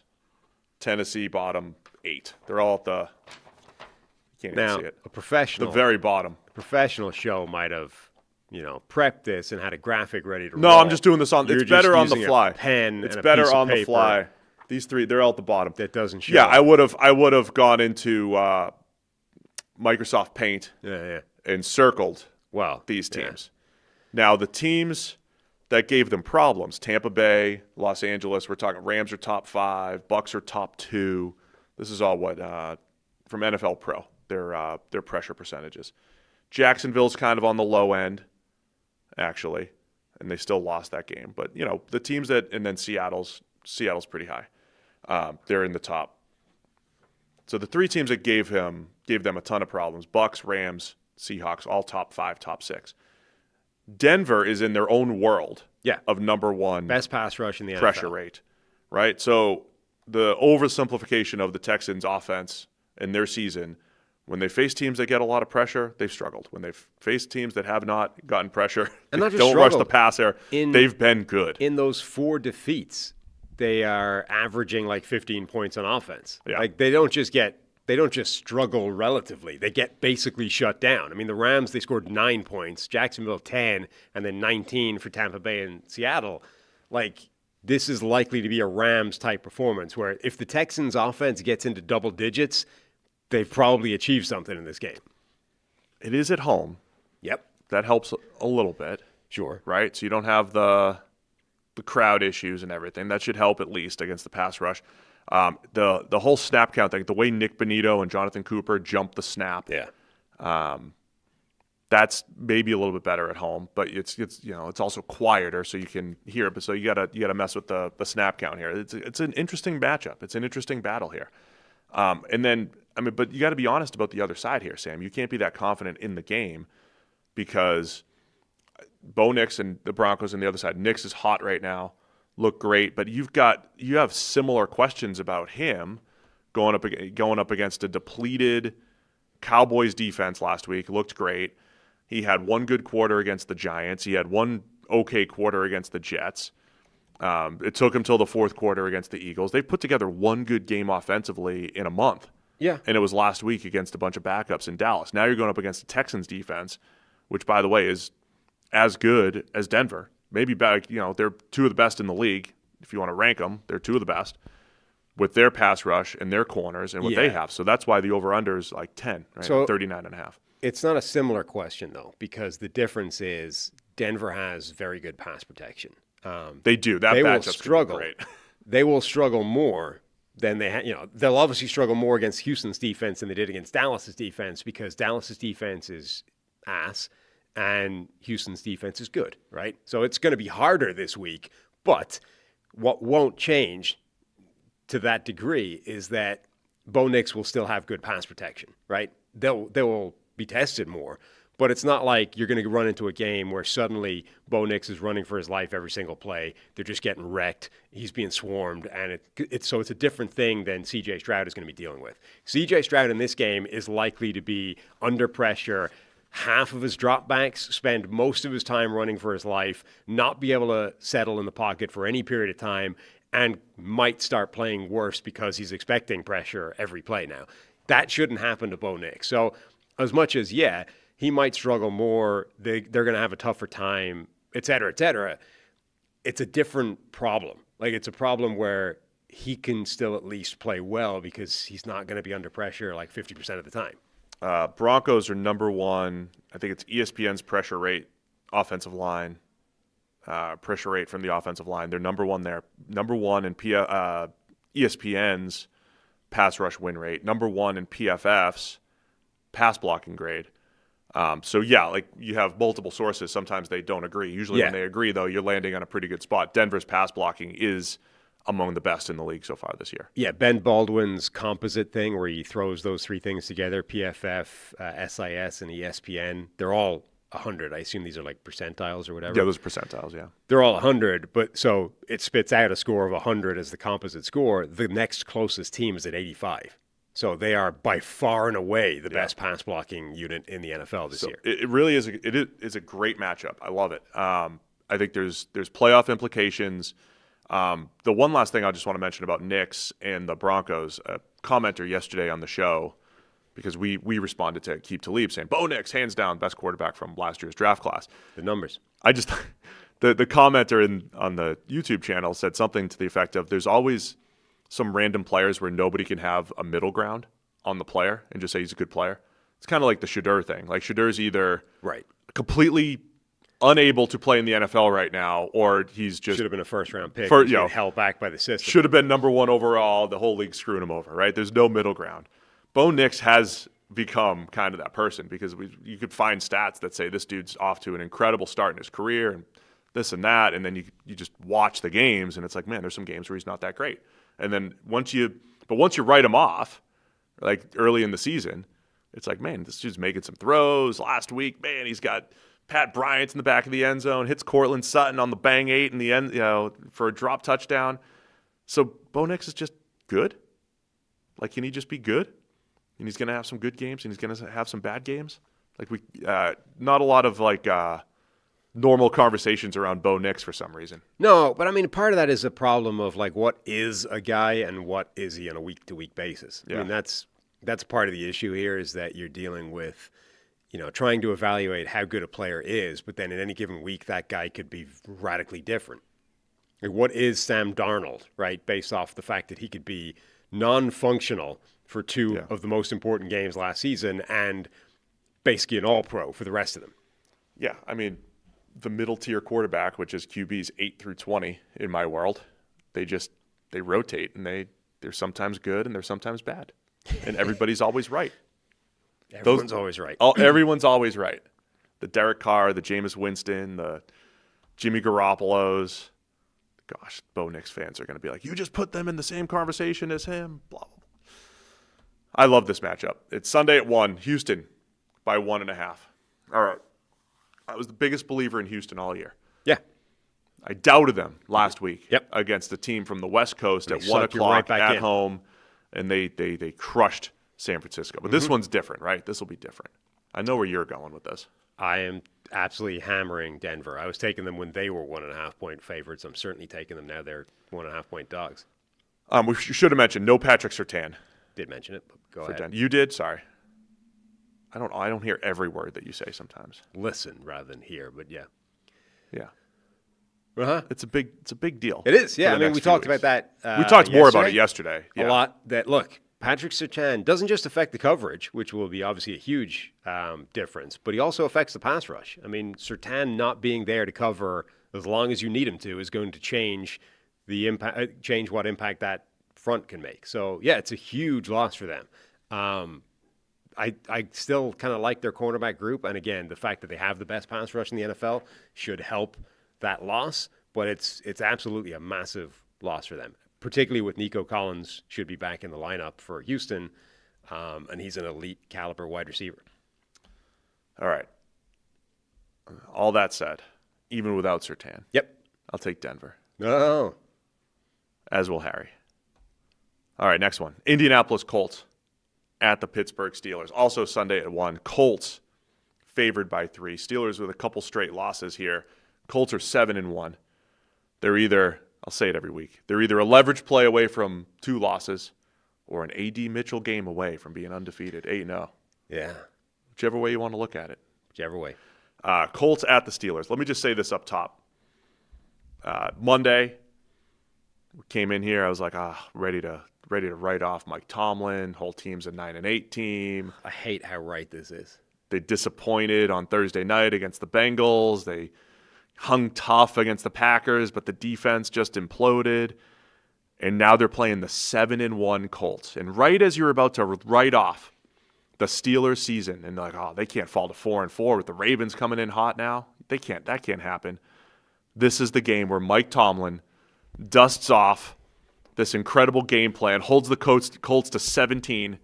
They kick 6 field goals and win 18-17. Again, this is a Mike Tomlin 18-17. You thought you were done with us, but we're back type of game, isn't it? I hate how true that is. It's a 1 p.m. game when everyone's written off the Steelers. The best defense, or the most expensive defense in the NFL, has given up 386 yards per game this season, which is second worst to only the Dallas Cowboys joke of a defense. Like, it is absolute misery on that side of the ball right now. They are going, and meanwhile, the Indianapolis Colts are breaking records set by the 2007 Patriots and, the best Chiefs team and the best Peyton Manning side, and the Detroit Lions from a couple of years ago. Like, they are literally the best offense in NFL history right now in terms of points per drive through the first, 8 games of the season. And Mike Tomlin's defense is going to shut them down on 1 p.m. on a Sunday. Right? For no reason. It's going to happen. Mike Tomlin plays 5 types of games every year. And one of them is, we're going to overachieve this 1 week, win games you're not supposed to, lose games you're not supposed to. Lose the primetime game against Joe Flacco's Cincinnati Bengals, but we're going to win against the wagon of a Colts offense with one of the worst defensive performances of the year so far. And I'll just say, there's better football analysis to be added to this. And the reason why I think I'm bad at picks is I buy into this sort of stuff. No, yeah, I think I paint pictures. I paint game flow pictures in my head, and then convince myself that that's what's going to happen. And we know there's so many variables in football, but this just feels like we're only half joking about this, right? But this feels like the type of game from a Tomlin perspective that they sometimes pull off and win when you're not expecting it. Yeah, I mean, look, part of that logic is the Steelers' defense should not be as bad as it's been for the majority of this season. Like, they shouldn't be giving up 386 yards per game. That's a massive underachievement given the talent that they can deploy on that side of the ball. So at some point, they're going to play a better football game. Will it come against this dominant Colts team? Maybe. It kind of needs to, though. Like, if their defense does not show up and show that there's a reason they're the best paid defense in football, then they're in trouble. I mean, this Colts offense has been basically unstoppable against everybody. And so you need a real elevation of that side of the ball for Pittsburgh to hang in the game. Now, the other factors in here, because if we're talking about football factors, the linebacker, the palm-up linebackers, we call them the palm-up linebackers, the Steelers linebackers, Peyton Wilson, Patrick Queen, whoever else they want to rotate in there, all of the times when they're looking at each other, like, whose fault was it? Well, it's more anger than that. It's more, they're not just like, what happened there? They're like, come on! That was you! Yeah. And then the other guy's like, that was you! It's like an angry Spider-Man meme. Donnie Football, who is Pony's producer over at The Fan. Pony and Donnie. Yeah. And Mulsey. It's Pony and Mulsey. And then Donnie's the producer. But Donnie already, he was watching the Steelers-Packers game when Tucker Kraft was going off on Sunday night. Donnie was already putting out Tyler Warren's stat line for next week, like 18 catches for 222, So there are football reasons. The way this Colts offense is playing, the way Jonathan Taylor, the screenshots are already going out, by the way, Sam. Jonathan Taylor's getting all the MVP hype. He's got all the touchdowns, and he's been outstanding. Not going to talk MVP. But if you're against running backs for MVP, you just tweet out screenshots of Jonathan Taylor running through the parted Red Sea. Right. Because the way the scheme, the offensive line, having the ability to spread the field horizontally, vertically, all of the answers that the Colts have, and Jonathan Taylor's running through these massive running lanes, which is true, but he's also running great. Can the Steelers' run defense, the Steelers' middle of the field coverage, it's been awful. On paper, they don't have the answers to stop this Colts offense. No. So this is a weird game where it's like, on the one hand, Pittsburgh seems overmatched on both sides of the ball. They're worse in pretty much every conceivable way. On the other hand, it's the type of game that Tomlin will therefore win for no reason. And it's outdoors. Right. And the Colts are a dome team. You put those two things, it's like your ultimate vibes game. There's no reason whatsoever that the Colts should lose this game, except it's outside and Pittsburgh needs a win like this. I have not influenced you in many areas through the years, through the over decade working together. I feel a sense of warmth, though, when you pull out we're in week 9, and to back up your point, it's only the second outdoor game the Colts have had. All the offensive records, as you like to say here, and everything. They're a dome team here, Sam. The only outdoor game they played was in Nashville in September against the Titans, Right, and that's nice weather. Yeah, it's going to be it's 50s and cool here. It's not going to be crazy weather or anything. But, the ball, there's wind. It's not like playing in the dome. On the rivers. It does matter. They're going to have that run, the beat-up-looking grass. Swirling wind of what used to be Heinz Field, and I forget what corporate overlord now owns it. We're turning back the clock. It's going to get dark early. You're going to have seasonal depression. It's a lot harder to run the offense outdoors. It is pitch black in the mornings now. When are we getting the hour back this week? I don't want to go off. So we have I've lived on either side, both sides of the East Coast, Eastern time zone. Of the time zone, yeah. Right, so Boston is the extreme east. Right. We're at the extreme west. And so Boston, the sun sets, it's like a 45-minute to an hour difference on either end, which is crazy. So it stays light really late here in Cincinnati because we're almost Central Time. And it is depressingly dark in the morning. Yeah. Whereas Boston has like the super early sunrise and it gets dark a lot earlier. And I love the sun at the end of the day. But yeah, right now, before we turn the clocks back, it is pitch black at like 7:30 in the morning, which is jarring. I have a 12-year-old child that does not like getting up in the mornings at the best of times. Imagine how much harder that gets when you try and wake her up and it is literally like pitch black outside. It's the middle of the night from a visual standpoint. You're like, no, it's time to get up for school. It's not easy. Yeah, it's not. It's not easy at all. It's tough to get up for the 9 a.m. show, too. Anyway, we're having a little bit of fun with the analysis here. But, yeah, like the Colts offense has been great. And on paper, the Pittsburgh's defense, this disconnect between the pass rush, which is still pretty good, but maybe not as dominant as we thought. Pittsburgh fans dying for more Nick Herbig to rush the passer because he's been so good and not playing as much. Why are they not I don't know. rotating more? I don't know. That is strange. I don't know. You have 3 minimum very, very good pass rushers. Why are you not trying to get them on the field more? Even together. I mean, forget taking a guy off the field. Okay, TJ Watt is untouchable. Can't take him off the field. Well, okay. Look what they're doing with Micah Parsons. Even the Browns do it with Myles Garrett. We'll do stuff running from the inside. You're telling me TJ Watt can only function from left outside linebacker? It's just never really been a part of their scheme or a part of their game. But this is like Herbig's good enough, by the way, to play he's got linebacker type athleticism too. So all of your Steelers linebackers can generally drop into coverage, and you can create some mismatches. And then also drop and create some indecision on the offensive line. I feel like there are some weapons that the Steelers are not leaning into when it comes to their pass rushers. That's a bad thought process. We just don't do that. Well, okay, but now maybe most of the times you're in a situation where you don't need to do it or it's not a thing. But right now it's clearly you have 3 high-level pass rushers and you're only deploying 2 of them, right? And you're telling me that the reason that's happening is we simply don't do that. We don't move around our elite pass rusher. Correct. Number 1, your elite pass rusher is not particularly productive this year, so maybe just to help him, it would be worth doing. Number 2, you have 3 guys that are only 2 of whom are playing at the moment, so that's another reason to do it. We just don't do that is not a good reason to not do that. There are multiple data points that say you should probably be experimenting with that, and it's not our scheme. Is a bad reason to not experiment with it. Other side of the ball, Steelers offense against the Colts defense.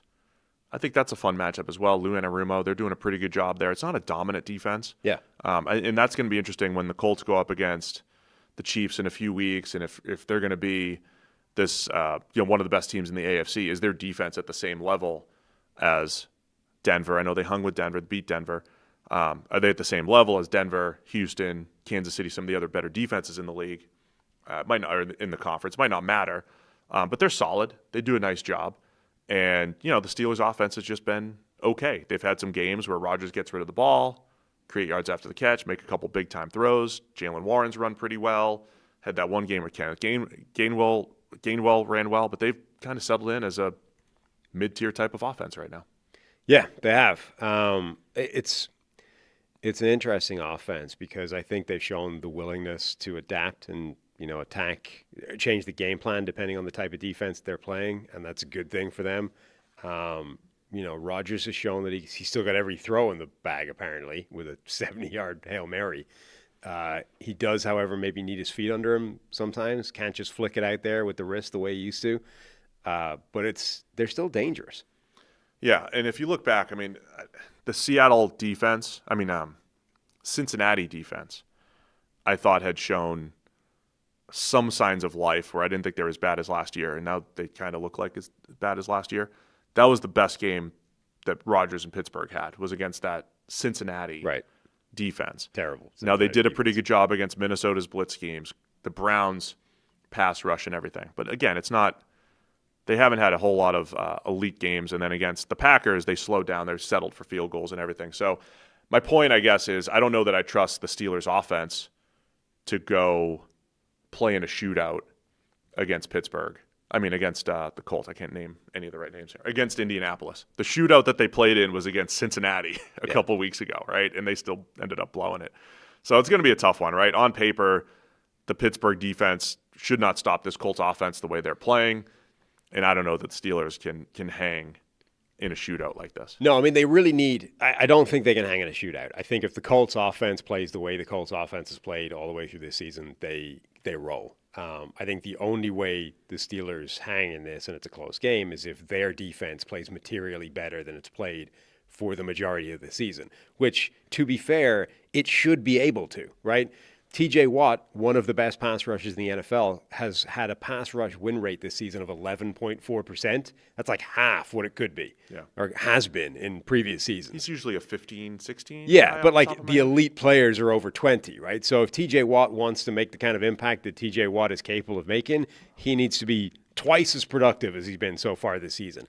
Alex Highsmith has been in that elite category at times in his career. He's at 10.3%. Even Nick Herbig, who they're all clamoring for to get on the field, is at 15.2%, which is still, 5 percentage points lower than the better players in the NFL this season. So this trio of pass rushers that we were identifying, saying these guys can all cook, this might be one of the best pass rushes in the NFL.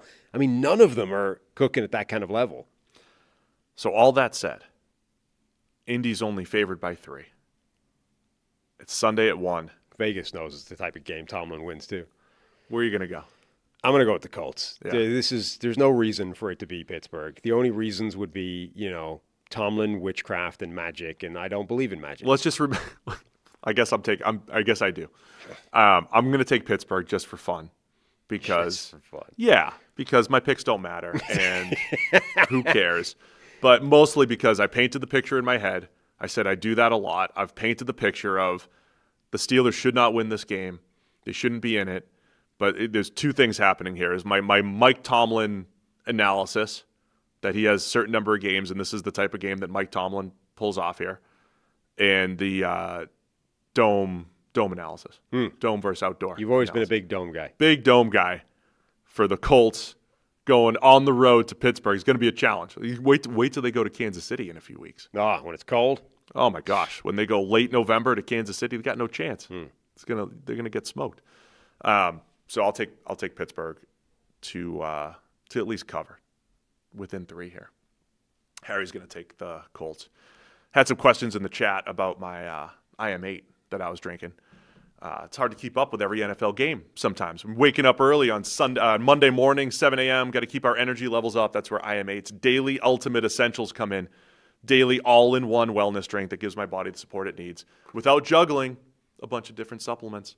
It's been co-founded by David Beckham, crafted with insights from experts at Mayo Clinic, Cedars-Sinai, and a former NASA chief scientist. It simplifies your wellness routine, makes it easier to support your health. I'm going to take a sip. Yeah, do that. They gave us the care package was great. A couple water bottles. Got water bottles. We have it all up on the desk right here. Beautiful packaging. This is the Beckham stack. Two different things to take per day. This drink's loaded with 92 nutrient-rich ingredients designed to help you make you feel good from the inside out. What makes IM8 stand out is how it combines science with nature. So they use effective ingredients, back them with research. Plus, it's been through clinical trials where 95% of participants felt more energetic, and 85% said their digestion improved.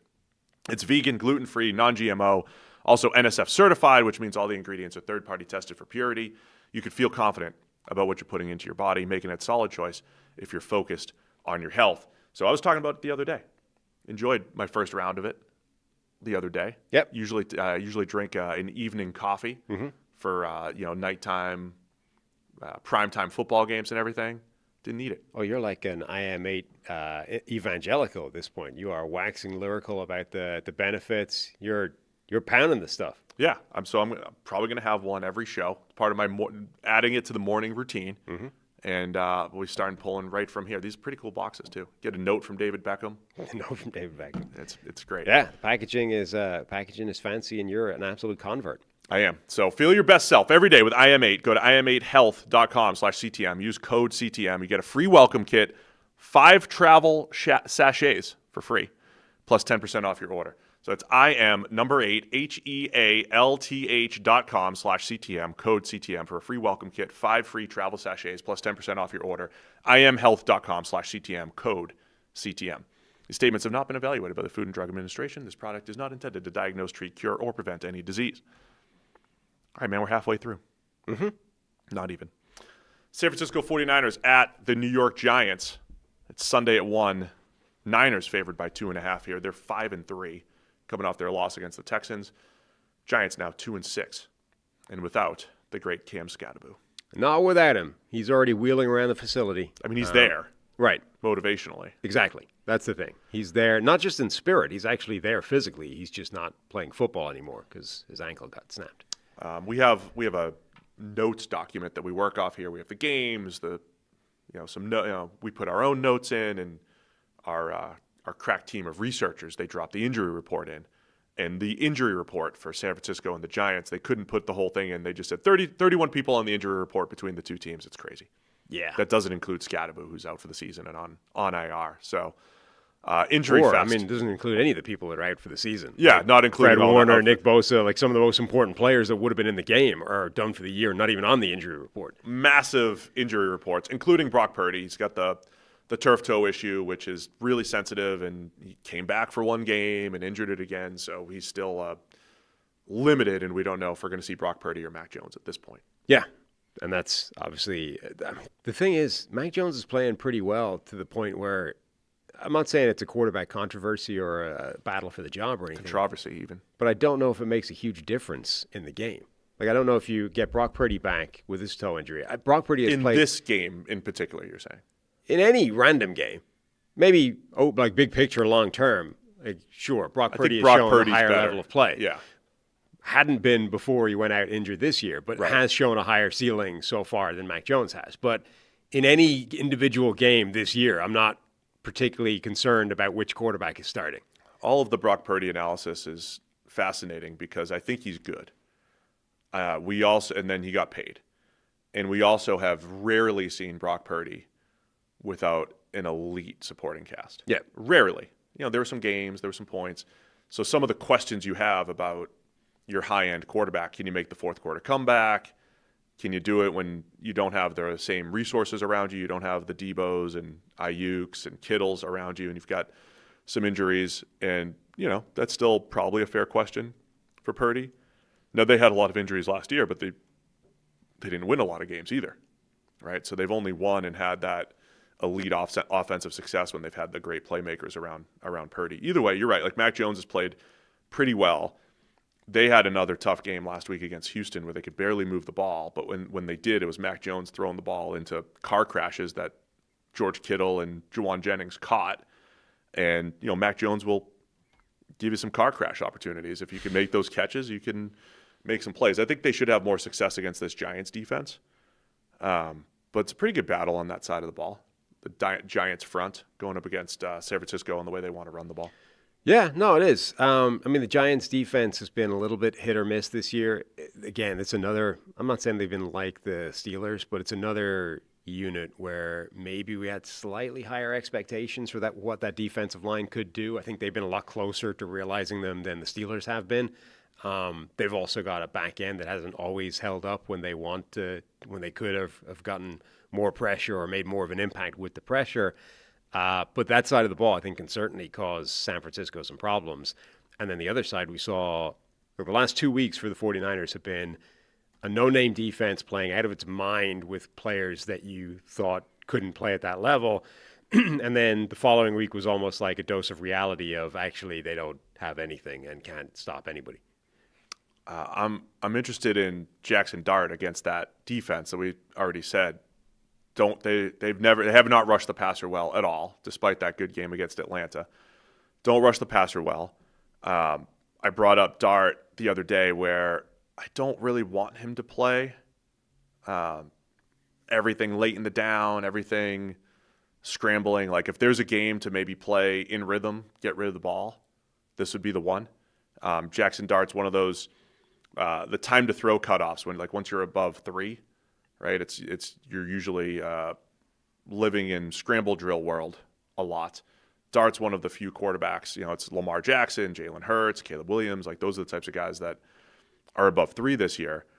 And I don't know if that's the best style for Dart to play. I think he could be a good in rhythm thrower, and then you pick your spots when you're going to scramble and design run game and everything. And he's already been banged up a bunch these first few weeks, these first few times starting. So I want to see if he could settle in and find that balance. I always look for the balance between guys that are running around and using the design run game and playing within structure. Can Dart find that the second half of the season here? Now, it's tough when you don't have great receivers. Yeah. And we should – it's been an impressive run for Dart given the circumstances. It's been an impressive start. But I still want to see more in rhythm, and then you pick your spots when it comes to running around making plays. Yeah. This is the type of game, is what I'm trying to say, against San Francisco. We should have time to get rid of the ball. I think he's been pretty impressive in this last run, even though he hasn't matched the performance that he had when he first had the great game against Philadelphia the first time. But I think he's still been pretty impressive given the circumstances. And this, you're right, based off last week, is the type of defense that you can have a lot of success against. Now, we're only a week removed from saying Robert Saleh is doing amazing work and they're blitzing more and they're getting more creative and they're doing remarkable things given the lack of talent. So maybe it's not going to be like it was last week. Maybe it's going to be like it was the week before or even somewhere in the middle. So I don't think it's necessarily quite as simple as saying this defense was garbage last week, therefore he's going to cook. But I think that will be pretty interesting. It's definitely a defense where personnel-wise he should be able to have a good game. We mentioned yesterday the trade that the Niners made to get Keon White from the New England Patriots. Just 3 pressures on about 75 rushes this year. So underachieving, but he rushed the passer well last year for New England. And is a physical monster. Yeah, so he's got power. He has they can move him around, rush him against guards, rush him on the edge. He might be better against guards and centers, to be honest, right? There was a point where I know New England fans, and they were comparing him to Trey Flowers, the way Trey Flowers was moved around the defensive line. So that could give San Francisco a bit of a boost. We'll see. I don't know if he's ready to go this week or what that'll look like, but something to keep an eye on for the Niners. Mm-hmm. All right, man. Anything else on this one? Nope. Make a pick. Niners by 2.5 here. Going with the 49ers. I'm taking the Giants. Taking the Giants at home. Home dogs. Taking the Giants. Harry's going to take the 49ers here. Chicago Bears coming to town, facing our hometown Cincinnati Bengals. Bears favored by 3.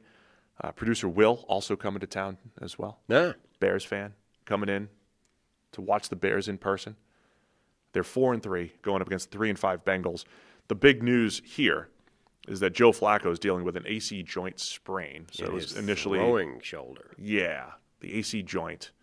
very common football throwing injury because it's a contact injury, right? I assume it happened on the one sack last week when he went down late, kind of landed on the right shoulder. His status is legitimately up in the air. Yeah. And the reports out of from Zach Taylor in Cincinnati, it really is up in the air because they don't know how much Flacco can either deal with the pain, deal with little prep. He's not going to really practice this week, and just kind of roll out there and go and play through it. They don't have any experience with that. So they're trying to figure out, is it Joe Flacco, is it Jake Browning? I mean, given their dynamic, you would assume that it's like he will have every possible chance to play in this game, and only if it becomes clear it simply cannot happen will they go to Jake Browning again. It's crazy how that stuff changes because, when Jake Browning came in. I mean, before this year, you would have said Jake Browning, of course if he has to come in, is as good an option as any quarterback in the league. Like, look what happened last time he had to play games for the Bengals. And now it's like Jake Browning can't play football. He had some good plays in week 2 against Jacksonville. He led a comeback in week 2 to beat the Jags. He threw 3 picks that were all on him as well in that game in relief of Joe Burrow. But he also made a bunch of big plays. So, again, Jake Browning, it's not like he's got zero chance, but the way he played this year was very underwhelming enough that they traded for Joe Flacco. So that's why it's a big story here. Yeah, it is very funny how quickly you go from total confidence in our backup to our backup can't play football under any circumstances now. We have to let old man Flacco and his busted shoulder take the helm. It is. I mean, that's massively concerning. Honestly, almost regardless of the outcome. You've got, on the one hand, you have to turn it over to Browning, and that hasn't gone well at all yet this year. Or Joe Flacco plays with a hurt shoulder of some degree, and is he likely to be exceptional with a busted shoulder? Seems not. So, like the range of outcomes, it seems quite a small slice now that includes Joe Flacco plays flawless football in this game. The one thing working in Flacco's favor, Cincinnati generally, the trusty pressure chart from Sam Hoppen via NFL Pro. The Bears are in the bottom left. The bottom left constitutes one of the lowest pressure rates, not the lowest, they're bottom 5, bottom 6, and the very lowest time to pressure. So they're getting a low percentage of pressure and at a slow rate. It is a big story for this Bears defense. I said, look, a couple weeks ago I thought they won in the trenches against New Orleans. I thought they did a nice job stopping the run and everything, but the whole season the Bears have not rushed the passer well. And given the offseason investment in Grady Jarrett, in Dayo Odeyingbo has not been great. They really tried to upgrade the pass rush. Grady Jarrett's, only played 4 games. He's been banged up. So they did what they could. Montez Sweat's been pretty good rushing the passer. Gervon Dexter's been okay. But they're just not getting home quickly and creating a lot of havoc for a defensive line that had a bit of an overhaul this offseason. It's been a weakness for multiple years now in Chicago, and it's not necessarily better. No, I mean, Montez Sweat's kind of a boomer bust player at the moment. This game, interestingly, features 2 players. So currently 3 players are tied in the NFL for pressures that have created turnovers, right? According to NGS, 3 of them have 3. Sweat's up there. Josh Hines-Allen, Montez Sweat, and Trey Hendrickson are all tied for 3 turnovers forced by pressure. The difference is, though, or one of the differences, Montez Sweat's average time to pressure comes at like 3.3 seconds, and his get-off is over a second. Like, all of the other numbers are pretty bad, but that one number, he's been impacted. He's impacted the game in terms of turnovers have come from when he does get pressure. I didn't notice. I noticed the slow get-off last year, but I wasn't sure to chalk it up to the injury that Sweat tried to play through in the second half of the season. I've always liked him as a good player, and he had the late forced fumble against Rattler a couple weeks ago. So you're right. There's some boom or bust there for the Bears, and similar on the offense, right? The inconsistencies of the offense. This was going back to the pictures that I paint in my head. The preseason picture that I painted, Sam, was like this week. This is the week where the Bears offense turns it all around. I predicted first half of the season, Caleb Williams, Ben Johnson trying to figure it out, feel things out, what works, what doesn't. Oh, it's like a switch. It's just going to go like 1 week this year. It's just going to be like, they're good now. This is the week. I didn't really say it like that, but I said, hey, maybe in the second half of the year, the Bears are on the upswing, and you see just more consistency from Caleb and from Ben Johnson and the whole deal. And there's maybe they don't even make the playoffs, but there's tons of optimism heading into next year. And so we'll see. That was the story. That was what happened with Jordan Love and the Packers 2 years ago, where Love, the first half of the season for Love was very inconsistent. Remember, we were saying, like, do his receivers even have the same playbook as him? Why can't they get on the same page? And before you know it, Jordan Love looked like an all-pro during Toyotathon. So Caleb Williams, is this the time? Can they do it beyond the script, beyond the first 15? Can they find some rhythm offensively? It's been very inconsistent. Here's an interesting number for you. The Bears have had 14 players on defense that have rushed the passer at least double-digit number of snaps, right? So between defensive linemen, blitzers, et cetera, 14 different guys have rushed the passer 10 or more times. Of those 14, 6 of them have a pass rush win rate of 5.3% or worse, which is terrible, like catastrophic levels. And only one of them is above 14% at all. So Montez Sweat is by far the best at 15.3. Basically, everybody else has been some form of substandard pass rusher. All right, well, and then let's flip it to the other side now as we're talking about Caleb Williams and the Bears offense. Yeah, the Bears pass rush has struggled. The Bengals, if you're looking at their pass rush stats, they are not blitzing, lowest blitz rate in the entire NFL. And for the second straight year, one of the worst four-man rushes in the NFL. So they're 29th in overall pressure rate. They're 29th in non-blitz pressure rate. And they're blitzing only 15% of the time. Let's see, next closest is 17%. That's the Packers. Interesting dynamic there, right? So you have the Packers rarely blitzing, but they're 7th in non-blitz pressure rate because they have, Micah Parsons, Rashawn Gary. They have guys that can win. The Bengals can't get home.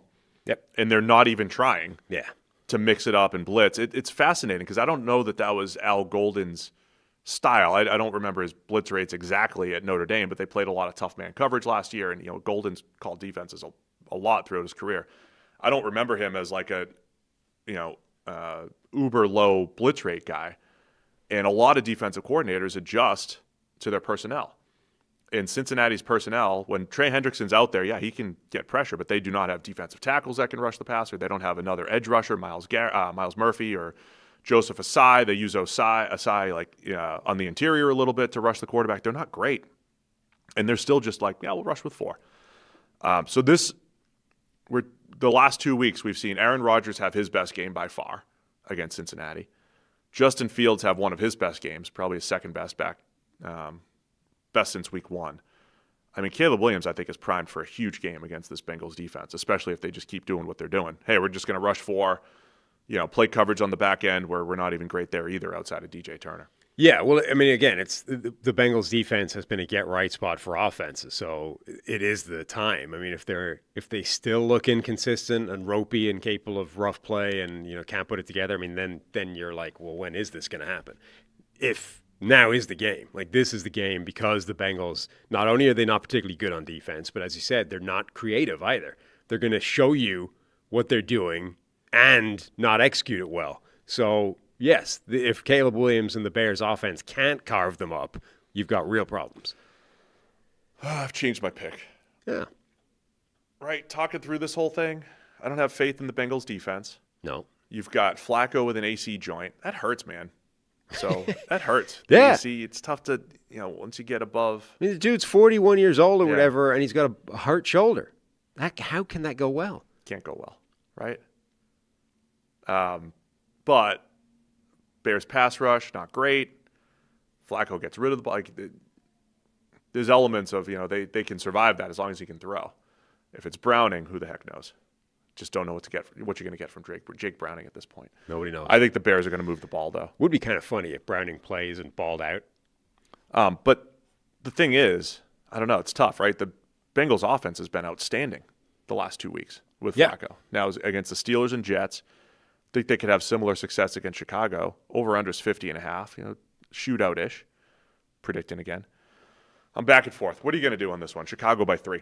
I'm going to go with the Bears. I feel like, again, the chances of getting – I mean, I guess having outlined the Browning scenario, there are 2 possible ways. But the slivers of the most likely things to happen, where you get a high-end game from a hurt Joe Flacco, or Jake Browning having to play and balling out like he did the previous times, not last time, they feel like very unlikely things to happen. The far more likely things to happen are either Jake Browning has to play and plays like he did before he got basically benched for Flacco, or a hurt Joe Flacco has to play and probably doesn't play very well. But you got a hurt Joe Flacco. You still have the receivers. You have going up against an okay pass rush. I think if he's going to play, I'm sure he can just at least throw the ball, right? If 41-year-old Joe Flacco with a busted shoulder is still able to hang 303 touchdowns on an NFL defense, then I'm just giving up. I don't know what makes any sense anymore. Just a Flacco hater. I'm flipping back to Cincinnati for the Zennials. What? For the Zennials, like Flacco. He's in solidarity with the old man with the hurt shoulder. Yeah. You stick with the 40-year-olds. As a fellow 40-year-old with a hurt shoulder, Yeah. So I'll take but if it's Browning, I'll take the Bears. It's a Whitwood out thing. It's a Whitwood out. Harry's going to take the Bears in this one, to be like you. Go with my initial instinct, Cincinnati. Atlanta Falcons at the New England Patriots. Patriots by 5.5. Over-under is 44.5. 3-4 Falcons against the 6-2 New England Patriots, who have won 5 straight. Yeah. Looking pretty good here. Over-under, I already said it, 45.5. Looking very good. The most confusing team in the league, the Atlanta Falcons. Yep. They were less confusing. If they just won last week, on both sides of the ball, it would just be they went from we've got home road issues, bad home road splits, to now they're just confusing because they lost at home to a bad Dolphins team. Yeah, we've had home road splits. We've had sometimes they can run the ball at will against good defenses. Sometimes apparently they can't even run the ball at all against one of the worst run defenses in the NFL. Their defense has shut down and put Josh Allen in hell, and then their defense got gashed by Tua and one eye. Like I don't know what to make of either side of the ball from Atlanta. Great. Losing Divine Diablo seemingly hurt their defense a little bit, but they looked pretty bad last week against Miami. Yeah. Looked kind of slow. Miami was getting players into space, and now the way New England's creating explosives in the pass game, Drake May throwing the ball down the field. New England's run game showed signs of life last week, getting Travion Henderson on the edge and moving the ball that way against Cleveland. And I think you're starting to find a rhythm, not just with Drake May throwing the ball down the field. I mentioned earlier, Sam Darnold, number 1 in yards per attempt at 24 on 20-plus yard throws. May's right at 23. May's got that chart that was going around the internet, like, his completion percentage, everything throwing the ball down the field is like elite, special level, and we're seeing that every single week. But I also, in addition to just making the throws, Drake May, Josh McDaniels, I think you're starting to see a really good connection there. And McDaniels is starting to get, I think, a pretty good feel for calling the game. I thought they made great second-half adjustments against Cleveland right after Myles Garrett's wreaking havoc, and they only had 9 points in the first half. Then they get the perimeter running game going, create some downfield pass attempts. So there's just a really good rhythm to the Patriots offense. Yeah, absolutely. That Patriots offense looks really, really good. They might be forced to play Travion Henderson a bit more this week with Ramondre Stevenson dealing with a toe injury. I still think Henderson's an extremely talented running back that can be explosive and make some big plays with his offense, but generally that offense looks very good. Now the question becomes, can Atlanta have the type of game that they had against Buffalo, where their defense was creative, where they sent blitzes from everywhere, where they were causing all kinds of chaos? If they can, then again, that's a different test than we've seen for Drake May. He hasn't really faced that. We still, while we're talking about New England's offense, no, actually, yeah, forget it. It's New England's defense I was going to talk about. Still have Michael Penix injured. Don't know if he's going to play. So Penix, this week? Yeah, dealing with his injury, coming back. You've also got Kirk Cousins apparently agitating for a trade. Kirk Cousins wants a starting opportunity somewhere in the NFL. Obviously, he's not got one of those in Atlanta, other than right now. Where are there starting opportunities? Rumors. The rumors are rumbling. Cousins wants a starting job. How many teams need a starter right now in Week 9? Quarterback. Is he trying to like Minnesota? Oh, okay. No.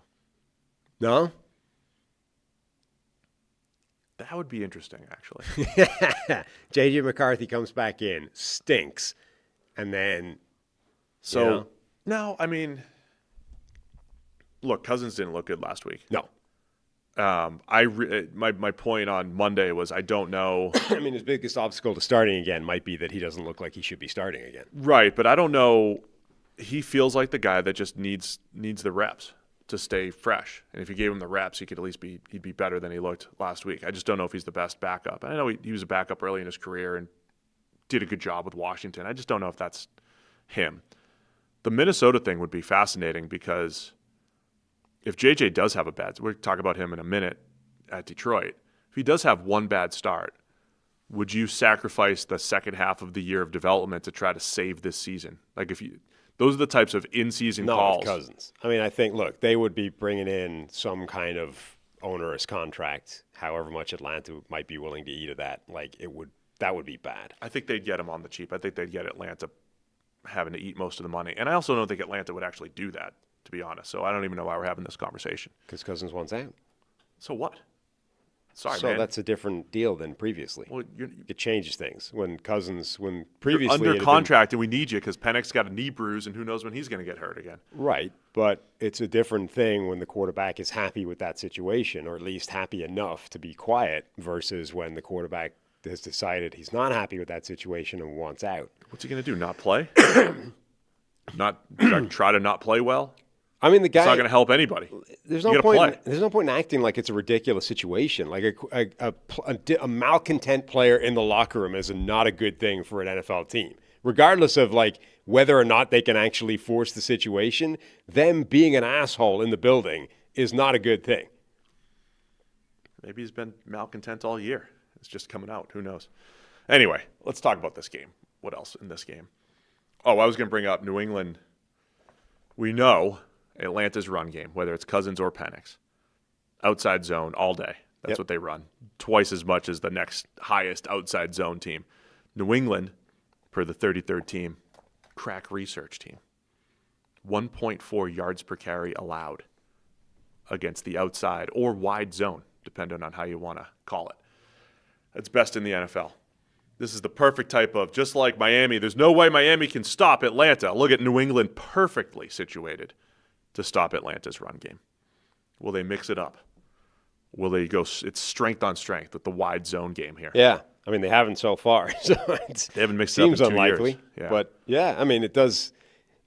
I don't know how long you give that. If it's like, this team is extremely well positioned to stop the thing that we want to do. Let's see if it works anyway. And then how far into a game do you go before you're like, okay, they really can't stop us. Let's go somewhere else. The other dynamic, I mean, they were missing Drake London last week. Like the injuries at receiver, it feels like Atlanta's been very fragile to their receivers, right? Drake London is a high volume possession type. Darnell Mooney is your deep threat. Both guys in and out of the lineup, banged up throughout the year. That affects things. They just have these defined roles where if they're both out there, and then you've got Kyle Pitts, and then you've got the run game. I mean, you have these defined roles that they just haven't been able to find the right replacements when they don't have those guys working, firing on all cylinders type of deal. So, yeah, it's going to be interesting. Atlanta's got to play much better offensively. Right when we're ready to write them off, they come back and have a great game against Buffalo. Yeah, they're just confusing. You just don't know. It's really hard to analyze them in any kind of sensible way of like, this is how the game's going to break down, blah, blah, blah. Because number one, we don't yet know who the quarterback's going to be. And number two, even when we do, who the hell knows what this Atlanta team's going to look like? Both sides of the ball have had games where they're excellent or terrible, with very little logic dictating which outcome's which. And then from a New England perspective, another week where it's like, all right, they just after the big Buffalo win, they beat the Saints, Titans, and Browns. Combined 4 wins between those 3 teams. Right. Now they have Atlanta, and they're going to Tampa Bay the next 2 weeks. So Atlanta is confusing, but they're more competitive than the last 3 teams. Mm-hmm. Tampa Bay, that's going to be a tough game next week. So it's the first time we've seen New England against a more competitive team since the Buffalo game, we'll say. They've done a nice job of taking care of business, both sides of the ball. It's just another test in this rebuild from New England as, hey, they're front runners now. Yeah. And, oh, by the way, you're battling for the division. You don't have the opportunity to slip. And maybe Buffalo slips up. Slips up. They have to play the Chiefs this week. You have a chance to either take an even bigger lead in the East, But you also have to prove, hey, you're going to win these games that you're supposed to win, and as 5.5 point favorites, you're supposed to win this game. Yeah, they're all interesting kind of new tests every week for this Patriots team. You get, the Buffalo thing was a kind of statement, a coming out party. Then you've got the potential trap game of the Saints. You've got two more teams that you should win, and you do. Now you've got a team in Atlanta that's capable of weird, exotic looks on defense. It's capable of impressive play on offense. We don't quite know what that's going to be, but that's a different test. And then the following week, you've got this Tampa Bay defense, which is one of the most unique defenses in the NFL in terms of how much they're going to blitz and send the house at you.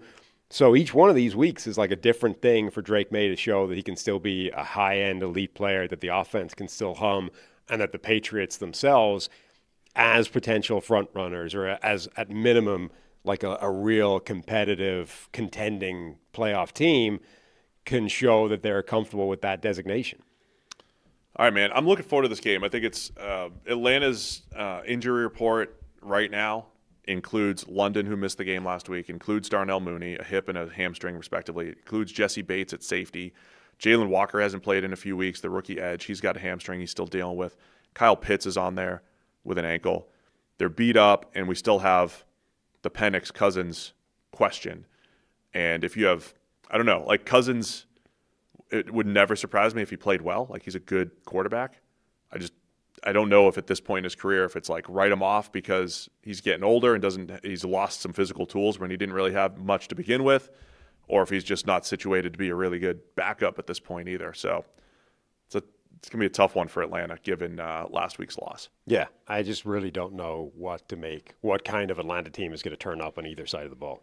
Where are you going to go with this one? 5.5, New England favored. Consequently, I'm just going to assume the Patriots win and cover. Yeah, I'll do this. I'll take the same, as will Harry. Patriots to win and cover the 5.5. Minnesota Vikings at Detroit Lions Sunday at 1. Lions by 8.5. J.J. McCarthy coming back for the Vikings. Over under, by the way, 48.5. The 3-4 Vikings against the 5-2 Detroit Lions. Yeah, with the Lions heavily favored. I mean, Vegas has no confidence anymore in what this Vikings team is putting out there, and reasonably so. I mean, the offense has been struggling regardless of quarterback, and they may be downgrading, going to J.J. McCarthy. We don't know. And then the defense, which has been, I mean, that's arguably the more concerning aspect, is this Flores defense has been, I don't want to say found out, but it's been struggling in recent weeks, and they're going up against a Lions team that has traditionally done very well against them. So these are not things that lead you to being confident in a Minnesota victory. You have a few different dynamics at play here. I mean, if Wentz truly was 3 weeks playing through this horrible shoulder injury, how much do you chalk up? Like, maybe J.J. McCarthy will be better. I mean, the big thing is we just don't know what we're getting from J.J. McCarthy. We just really don't know. So that's a big question. And then the other side, you have the usual, we used to call it Ben Johnson versus Brian Flores, but it's been Jared Goff and Ben Johnson against Brian Flores. Jared Goff has had a ton of success against Flores these last couple of years. Mm-hmm. Just a fun storyline, right? Like 2018 Super Bowl, 2019 when Flores was in Miami. Early Flores used to own Jared Goff. Zero blitz. Goff would do you go, you do that all the time.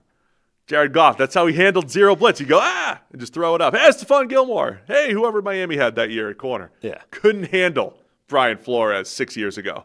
Now he owns Brian Flores and all their blitz schemes. The Lions have had really good answers for Flores and the Vikings. Yeah, they have. I think, again, Flores needs to come up with some solutions to how that defense has been getting picked apart recently. And a huge element here is I think the Vikings are getting a lot of players back for this game.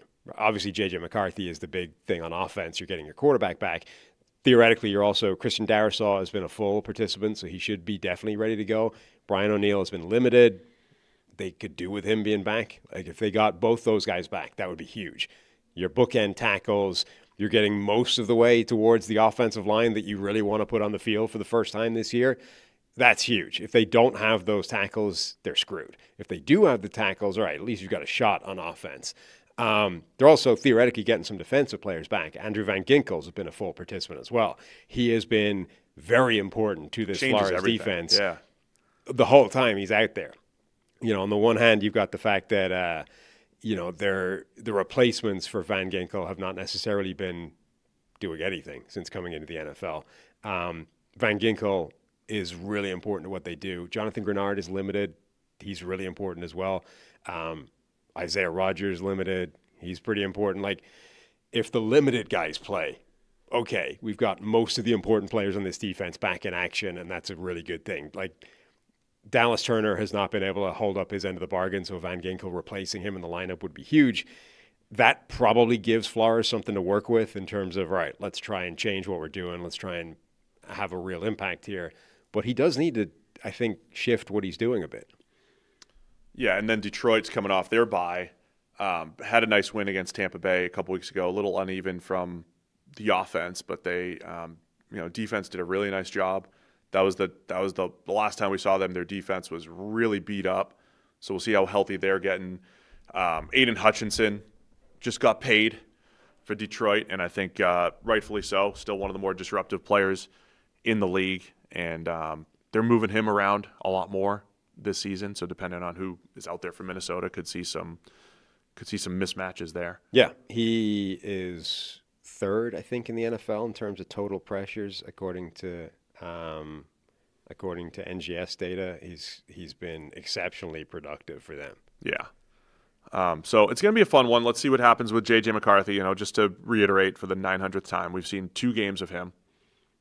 First 3 quarters against the Bears in week 1 was not great. Makes an awesome fourth quarter comeback. And then week 2 is against a really good Atlanta defense at that time in the season, seemingly, right? Right. 5-man pressures, Divine Diablo, linebackers coming from all angles. And they would Atlanta's defense looked good. JJ did not look good. He also just didn't look good. So we don't know. It's early. For his entire time, even when he played well for a brief period of time, his entire time he has not looked the game has looked fast for him. He's not looked comfortable with what he's seeing. He's taken time in the pocket. He's been slow putting the ball in the air. He looks like a rookie. I mean, obviously it's year 2 for him, but it's effectively his rookie season, given that his first year was on the shelf with a knee injury the whole time. He looks like a rookie that's struggling to adapt to the pace of the game at the moment. And the Vikings don't have time for him to get that. They need that to speed up now. All right, man. I'm looking forward to this one as well. I know it's 8.5, but the J.J. McCarthy return, I still think that offense, if the offensive line can hold up, I still think the offense has a ton of potential. If McCarthy's going to have success, he's still set up for success. Pass catchers are there. They can run the ball a little bit, and they got KOC. He's still set up for success. So if the Vikings offense comes to life, I wouldn't be surprised. And I do wonder if Wentz wasn't as hurt and dropping his eyes and just taking hits and sacks he shouldn't have. I do wonder if that offense should have been better if he was healthier. I think such a huge part of this offense this year has simply been how healthy is the offensive line in this week, right? And it's gone all the way from 4/5 of the offensive line, the starting 5 have been in the lineup, to I think at one point they've had 1/5 of the line, one guy that's supposed to be starting, and at times the guys that aren't starting are not just the first backup, they're like second backup, third string guys in there. So I really think that's a huge part of the variance of this offense has been just how banged up is the offensive line this week. This week, it might be 4/5, intact, which is as good as it's been so far this year, and yet still not 5/5. But if it's 4/5 good, you expect this line. That's as good as you can expect it to be, right? Be thankful that it's 4/5 good and go out there and play. And then finally, from Detroit's point of view, this game against Minnesota, they're 8.5-point favorites. They're going to Washington next week, NFC division round rematch from last year. Should be favored, I think, pretty heavily against Washington, depending on how they look this week with Jaden Daniels. And then they're at Philly, the Lions. November 16th, Sunday Night Football, when we're talking, other than the Packers game, week 1, and then playing the Packers again in week 13, as big as it gets when it comes to maybe the number 1 seed, home field advantage. So it's an important stretch for Detroit here, right? I think they're going to be favored for a couple weeks and then, get the Eagles and then the Packers 2 out of 3 weeks in a battle for the number 1 seed. And so coming off the bye, getting a little bit healthier on defense, I think it's a big one for Detroit to just, keep their overall momentum outside of one loss against Kansas City. Yep. Where are you going to go? 8.5? Going to go with the Lions to cover 8.5. I'll take the Lions as well, as will Harry, despite the unknown at quarterback for Minnesota. All right, quick break to talk about our friends over at Root Insurance. Root Insurance believes that good drivers deserve better rates, so they've created a new kind of car insurance that rewards good drivers in an easy-to-use app. Traditional car insurance companies focus on demographics like age, zip code, occupation, and credit score to price your coverage. When Root offers a rate, your behavior behind the wheel gets more weight than any other single factor. They don't use occupation or education level to negatively affect your rate. So while you drive, Root gathers and analyzes data from your smartphone sensors. After a few weeks, you get a car insurance quote based primarily on your driving. So save up to 44% off your initial Root quote after you take the test drive. If you need a tow truck, jump start, or if you lock your keys in the car, Root will cover the help you need to get back on the road when you opt into roadside assistance. The Root app makes it easy to edit your coverage, update your policy, or file a claim in just 3 minutes. You can get started today at Root.com. 4 more games here, Sam. Wow. Chargers at the Titans. Sunday at 1. Chargers favored by 9.5. They're 5-3, tied with the Chiefs. Got the tiebreaker in the AFC West for second. Titans at 1-7 here. Over-unders 43.5. Well, this should be a quick game at least. The last 4 should analyze. Be quicker. Chargers, I think some of what we just said about Minnesota's offensive line can also be applied to the Chargers. They have struggled more with that offensive line being very banged up, and then the healthier it gets, the more that offense looks like it can cook. Just the difference being when that offensive line is, in any way, shape, or form intact, Justin Herbert is capable of elite top-end play in a way that we don't know if anybody on the Minnesota roster is. So with that offensive line back in pretty good order, with Joe Alt back in the lineup, there's so much talent on that Chargers offense, even with some injuries, and Tennessee's defense has not been good. So you would expect them to roll. Yeah, the Joe Alt thing obviously is huge for the Chargers, so take this stat for what it's worth. But if the Titans are going to have a shot in this one, beating them up front or creating havoc up front, they're number 2 in sim pressure rate, 10%, Tennessee, and the Chargers against sim pressures, not a lot of plays, but 2.3 yards per play. So if you can create some negative plays, create a turnover, have Herbert put the ball on the turf, whatever it might be. It's like the Tennessee's only chance here. And that's a contrast from, what we were saying about Cincinnati. It's at least they're trying, right? They don't have a huge amount of pass rush either, Tennessee, right. But at least they're doing something to try and create it. Especially with Jeffrey Simmons, did not participate again with a hamstring injury. A lot of their veterans did not practice yesterday. Arden Key, Jeffrey Simmons, Calvin Ridley, Xavier Woods, a couple of those guys also on the trading block potentially. So, yeah, it's my weekly analysis on Tennessee. If you're a Titans fan, the youth movement, even though a guy like second-round pick Olu Oladejo or Femi Oladejo was, injured and missed last week and everything, just watch the youth movement here, see who's part of the rebuild, because that's all you're trying to do if you're Tennessee. Chargers should have the advantage on both sides of the ball here. And I'll continue to just ask, I want to see if there's a different game flow for Tennessee. I usually don't advocate for heavy run, but are they at a point where you want to go Tajay Spears and Tony Pollard and go run heavy and see if you can have this really light pass game script and see how Cam Ward does there? Yeah, I don't love the rhythm that they're building. No, I'm willing to just get through the season, but let's hope we see some encouraging signs from him in terms of, look, we're going to be in a disadvantageous game script situation for basically all of your entire season. Just let it rip. Just cook, right? Go. You're going to make some mistakes. Don't worry about them. Go out there. Try. There's a couple of throws last week that were, still exceptionally good. He absolutely ripped one over the middle into a tight window. I just want to see him given carte blanche to do that. I would almost go, don't worry about making mistakes. Just go out there, go big game hunting. Be the player you were in college. Go looking for a big play. Just try and make some good things happen, and we'll work on, the mistakes when we have a better situation. We'll work on the mistakes in the offseason.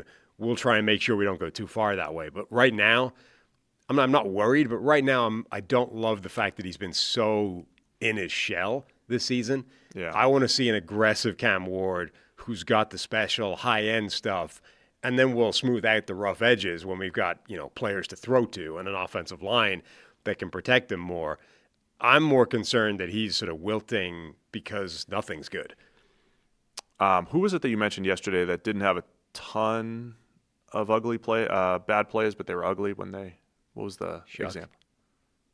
Was it Shuck? Yeah, maybe it was Shuck when we had that discussion with Underhill. It's kind of been Cam, right? Like, it's not a high volume. Yeah, he doesn't have very many at all. In fact, that's the one thing, that's like the one data point from his rookie season that's actually been quite good, is that he hasn't put the ball in harm's way very much. But when he has, it's been terrible. I mentioned Femi Oladejo. He is on IR for the Titans. The point I was trying to make was it's exciting times, I guess, if you just want to watch the youth movement, and then it's unfortunate when some of the youth movement that you want to see is injured and you don't get to see them. So that's Tennessee. Chargers should be able to take care of business here, I would say. It's a tough defense for Cam Ward as well, by the way, with the Jesse Minter defense. They don't make things easy on opposing quarterbacks. Mm-hmm. So Chargers should take care of business. Don't turn it over. Vidal last week looking really good against Minnesota on that Thursday night game. They get the little extra rest. I think they have a chance to run the ball. And Herbert should have a nice game, I think, against Tennessee, unless they can create that havoc with 5-man blitz looks up front. Yep. 9.5. Is that? As I was looking at the line, I was like, every week I'm like, that seems like a lot against Tennessee, until you realize. 9.5 starting to seem generous against Tennessee. They lost 38-14, 31-13, 20-10 against the Raiders. Beat the Cardinals 22-21. 26-0 against the Texans. They've lost by double digits most of the season. Yeah, and even the Cardinals game required like a series of some of the most unlikely events in NFL history to happen back to back to back. Yeah, where are you going to go? Chargers. I will also win take cover. I'll also take the Chargers, as will Harry. Carolina Panthers at the Green Bay Packers, also Sunday at 1, the final 1 o'clock game. I think we have 8 in the 1 o'clock window again, or is it 7? Packers by 13.5, over-unders 44.5. Yeah. Per Fanduel. Packers, the number 1 seed in the NFC right now with their 5-1-1 record against the 4-4 Panthers. That was the sort of, was that not a coming out party, but was that the sort of statement that Green Bay, like, they can be a truly elite team this past week? Was that a marker that this can be the elite team that I think people have been saying they have the potential to be, but haven't necessarily been playing like that all the way through? This is an interesting game, I think, to back that up with another good performance against Carolina, who, just as you credit them for being feisty and competitive, certainly on defense, they then go and just get wrecked. And again, like, every time they've been in trouble this season, they've turned the ball over themselves early, like a lot. And, whether it was Bryce Young or Andy Dalton, they've just put the ball on the ground and given the opponent multiple drives early. And then suddenly you're in a double-digit hole and the whole game's different. You're not going to recover against Buffalo doing that. You're not going to recover as Carolina either. Like, you're just not equipped to play those games, really. So I don't know how much that affects the other side of the ball, but it's probably not nothing.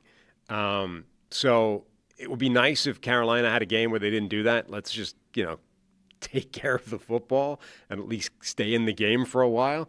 But Green Bay looked fantastic last week. They did. It's interesting looking at the Packers because I think how many times have we said, much like the Colts, we talked about this yesterday, good, solid roster all around. You add Micah Parsons to that defense. It elevates everything.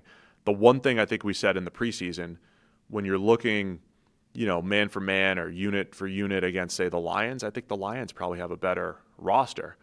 But I thought Jordan Love, our boss Mike Tannenbaum, predicted Jordan Love as his MVP candidate. And we talked through it and we said that's not, like, it's a bold pick, but it's also not crazy. It's not like outlandish. I thought if there was a quarterback that could be a difference maker, it's Love in that division, right? And he's playing great, man. He's playing really good football. Completing over 70% of his passes. I think he's been very efficient. Tucker Kraft's playing as well as any tight end in the NFL. So maybe the lack of star power, with the caveat I always had with that was, well, Jordan Love can play the best football of any quarterback in, say, the North, between him, Goff, Caleb Williams, and who else is there? Whoever else was there. Goff, Caleb Williams, and Minnesota's situation, right? So Love's playing the best quarterback of anybody in that division. You got Micah Parsons completely elevating that defense. They're creating havoc up front, helping, completely helping the back seven. I think they're just, because you're asking if it was a coming out party. They've been a good team, and their one loss was like a quirky, they blew it against the Browns. Yeah. It was a tough Browns defense. Jordan Love making an awful decision, and they hand them a late touchdown. And then you get the 40-40 game against Dallas. Yeah, the worst game defensively against Dallas. Right. It's more that. It's not so much that they've been bad at any point. It's just that for a team, I think, that looks like it can play like the best team in the NFL, it hasn't done it consistently throughout almost any game. It's done it in spurts, and they've won most of the games because they're talented, but they haven't really strung together these complete performances that we're expecting. The receiving thing is interesting because they're almost like Buffalo, where they're still getting asked constantly about the group and, does this guy need more targets? Does the ball need to go here more? Blah, blah, blah. And I think LaFleur's getting pretty sick of it. Matthew Golden was theoretically, could he be the number one receiver that this group has been missing? What we had said previously is that you don't necessarily need a receiving core that has a number one, quote unquote, receiver if all of your number 2 and 3s just make plays when the ball comes their way, right? And one of the reasons that it was a problem is that they hadn't necessarily done that last year or previous seasons. They'd gone to these guys and they were consistently letting them down. Like Dontavian Wicks kept dropping the football last year. And I don't mean to single him out. Romeo Doubs would make plays sometimes, wouldn't make plays other times. They weren't getting consistent play out of any of these number 2 and 3 receivers. And so that was the problem, is you needed a guy who you could rely on. Well, this year it's different in that all the number 2s and 3s they're making plays. The ball's getting spread around. It's going, to everywhere. Everyone's getting their targets every now and again, and maybe this game will go, to this guy more. I mean, it's shifting. But so far, everybody is making plays when the ball comes their way. The only guy, I think, that has more than one drop on offense is Tucker Kraft, who's been arguably the best player they have anyway. So nobody's screwing up when the ball comes their way. The only other thing I think to mention here, Bryce Young's coming back for Carolina. So good analysis on Green Bay, any given week. They could be the best team. They're in this spot, much like the Lions and the Eagles, that no slip-ups allowed now. Yeah. If you're going to be battling for the number one. Of course, you could slip up once or twice, but you're in this heated battle now for the number one seed. I'm surprised the line's this big, though, 13.5. Bryce Young back for Carolina. And I do think Carolina can be feisty in this one. Bryce Young, Teteroa McMillan, he's always going to be a tough cover. And then the run game. When Carolina has gotten the run game going, that can at least keep things close. And it is, think about if they don't turn the ball over, they can run Rico Dowdle a little bit. Get the ball to McMillan. They can at least keep it close within the 13.5, right? Yeah, and, Bryce Young hasn't really had his full receiving core to work with yet this year. I think technically he crossed over with Jalen Coker's comeback, but it was the game that they were easing Coker back in. He barely played. He's a bigger part of the offense now. So it's kind of really the first time Bryce Young has had his full complement of receivers to work with. Green Bay's secondary, it can be attacked. You can get after it. So, yeah, again, I think a big variable is if Carolina doesn't turn the ball over early and can get some joy against this Panthers secondary, the thing working against you there is you've got to figure out how to block Micah Parsons and the rest of that pass rush. Yeah, that's always going to be the challenge. Packers load the box less than any team in the league. I just think Carolina could run it a little bit. It still comes down to the don't turn it over like you have in these other games. Yeah, Parsons leads the NFL in total pressures according to NGS. He's got a pressure rate of 20%. Not even a pass rush win rate, a pressure rate of 20%. Yeah. 16 quick pressures and, an exceptionally fast get off. And he's basically been an absolute nightmare to stop. And then that's not even factoring in the plays where, he's triple teamed and somebody else gets to make the play. He had the triple team sack on Rodgers last week, but the very first great rush that Parsons had, he wins quickly against the guard. Aaron Rodgers steps up right into Rashawn Gary's arms. Right. And Gary got the full sack. I was checking the box score. I was like, did they give anything to Parsons? Did he jump in time to get the sack? And I was like, man, just 15 straight years of encouraging people not to just look at sack totals and look at those advanced numbers and the impact that Micah Parsons has had. It's been massive. 13.5, man. Where are you going to go? Packers favorite here. Oh, I hate that the line is as big as it is, but I'm kind of buying into that being a real statement game for Green Bay. I got to bet them to win and cover. Oh, I took Carolina.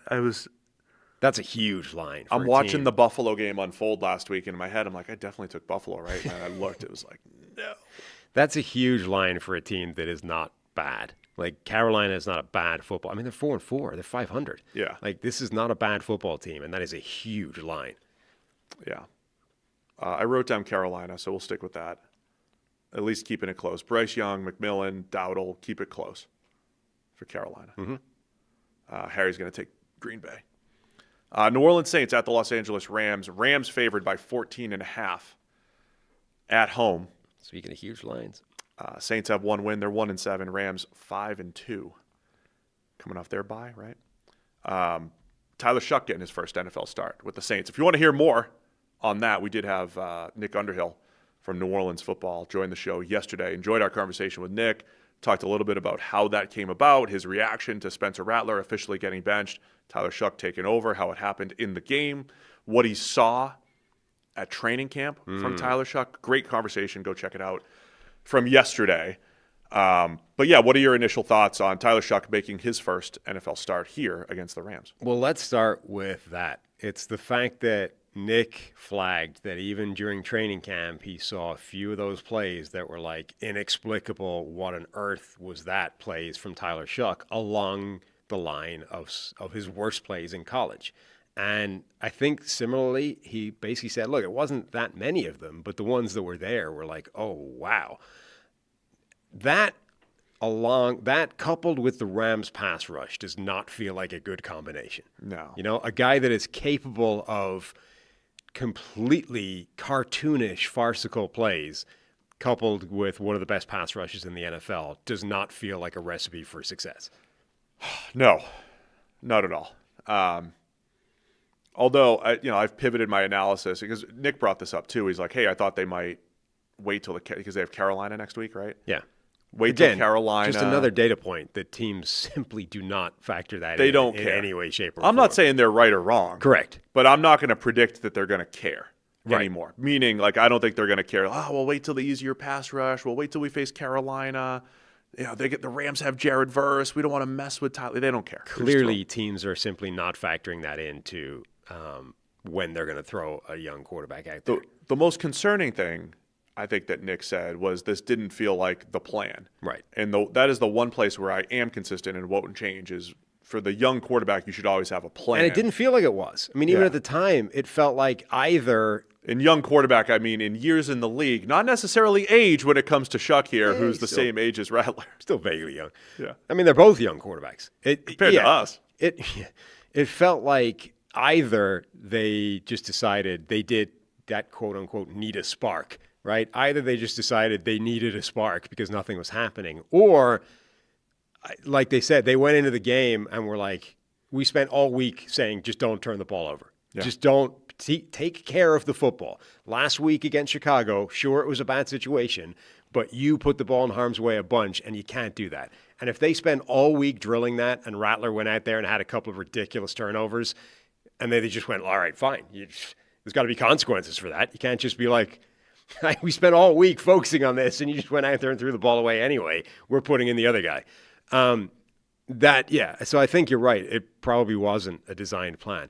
I will say, so Tyler Shuck, with his propensity to do crazy things and the Rams pass rush being formidable, that is a bad combination. The one thing that Shuck does bring to the table that's positive in that direction is he, I think, is much better equipped than Rattler to get the ball out of his hands fast. Even in preseason, that was clearly something they were trying to focus on. Like, it may be simple. It may be quick, short, underneath, one read stuff, but just drop back, put the ball in the air. That's the only way you can get away with this game and not get murdered, because the Rams pass rush will dominate. I did just run into the number that Spencer Rattler's turnover-worthy plays. He's up to 17 on the season. I didn't realize it was that high, to be honest, per PFF. So One other interesting note, because I think you're right on Shuck. Like, I think, what did everybody say that liked him around draft time? Runs the offense well, makes these throws. I love the way he ran to his left and threw. Scrambled throws to his left were unbelievable, right? He had some incredible throws there. But, yeah, you got to lose some of the head scratchers. I was surprised to hear Nick say that Rattler, they were a little concerned with how conservative he was in key situations. For a guy that was putting the ball in harm's way, they were saying, hey, we're not converting third downs, throwing short of the sticks. And it was almost like he thought Rattler was trying to, play not the old axiom, like don't play not to lose, you play to win, right? He was playing not to lose. And then eventually that caught up to him, and he's still putting the ball in harm's way and turning it over. It's just because it's not really Rattler's style. Like, his sack rate was down. He was improving these things, but it was just a more conservative style overall for Rattler, which I think he should actually lean into his aggressiveness a little bit. Anyway, it's Shuck's team now. It sounds like Kellen Moore is like, hey, we're not going back. It's Shuck from here on out. And it's now a half-season test for the 40th overall pick. Are you going to be the future in New Orleans, or are we picking top 3 to 5 most likely next year? And are we going to be drafting the next guy in New Orleans? So it's something to keep an eye on. I think Shuck's got some tools. Going to be interesting how he handles pressure against the Rams. Rams have Puka Nacua coming back. So obviously that's a big boost for this offense. A reason why they're going to be favored by more than 2 scores. I think Stafford's still playing really good football. And, I keep mentioning the Lions and the Packers. Like, the Rams and Seahawks are very much in this mix for, number 1 overall seed, playoff positioning. All these games matter, even when you're 2 touchdown favorites here. Yeah. The Rams offense should be able to have a lot of joy. You expect them to be able to have success both running the ball and passing. Puka Nacua coming back is huge. They did find his absence, but he's obviously one of the most impactful receivers in the NFL.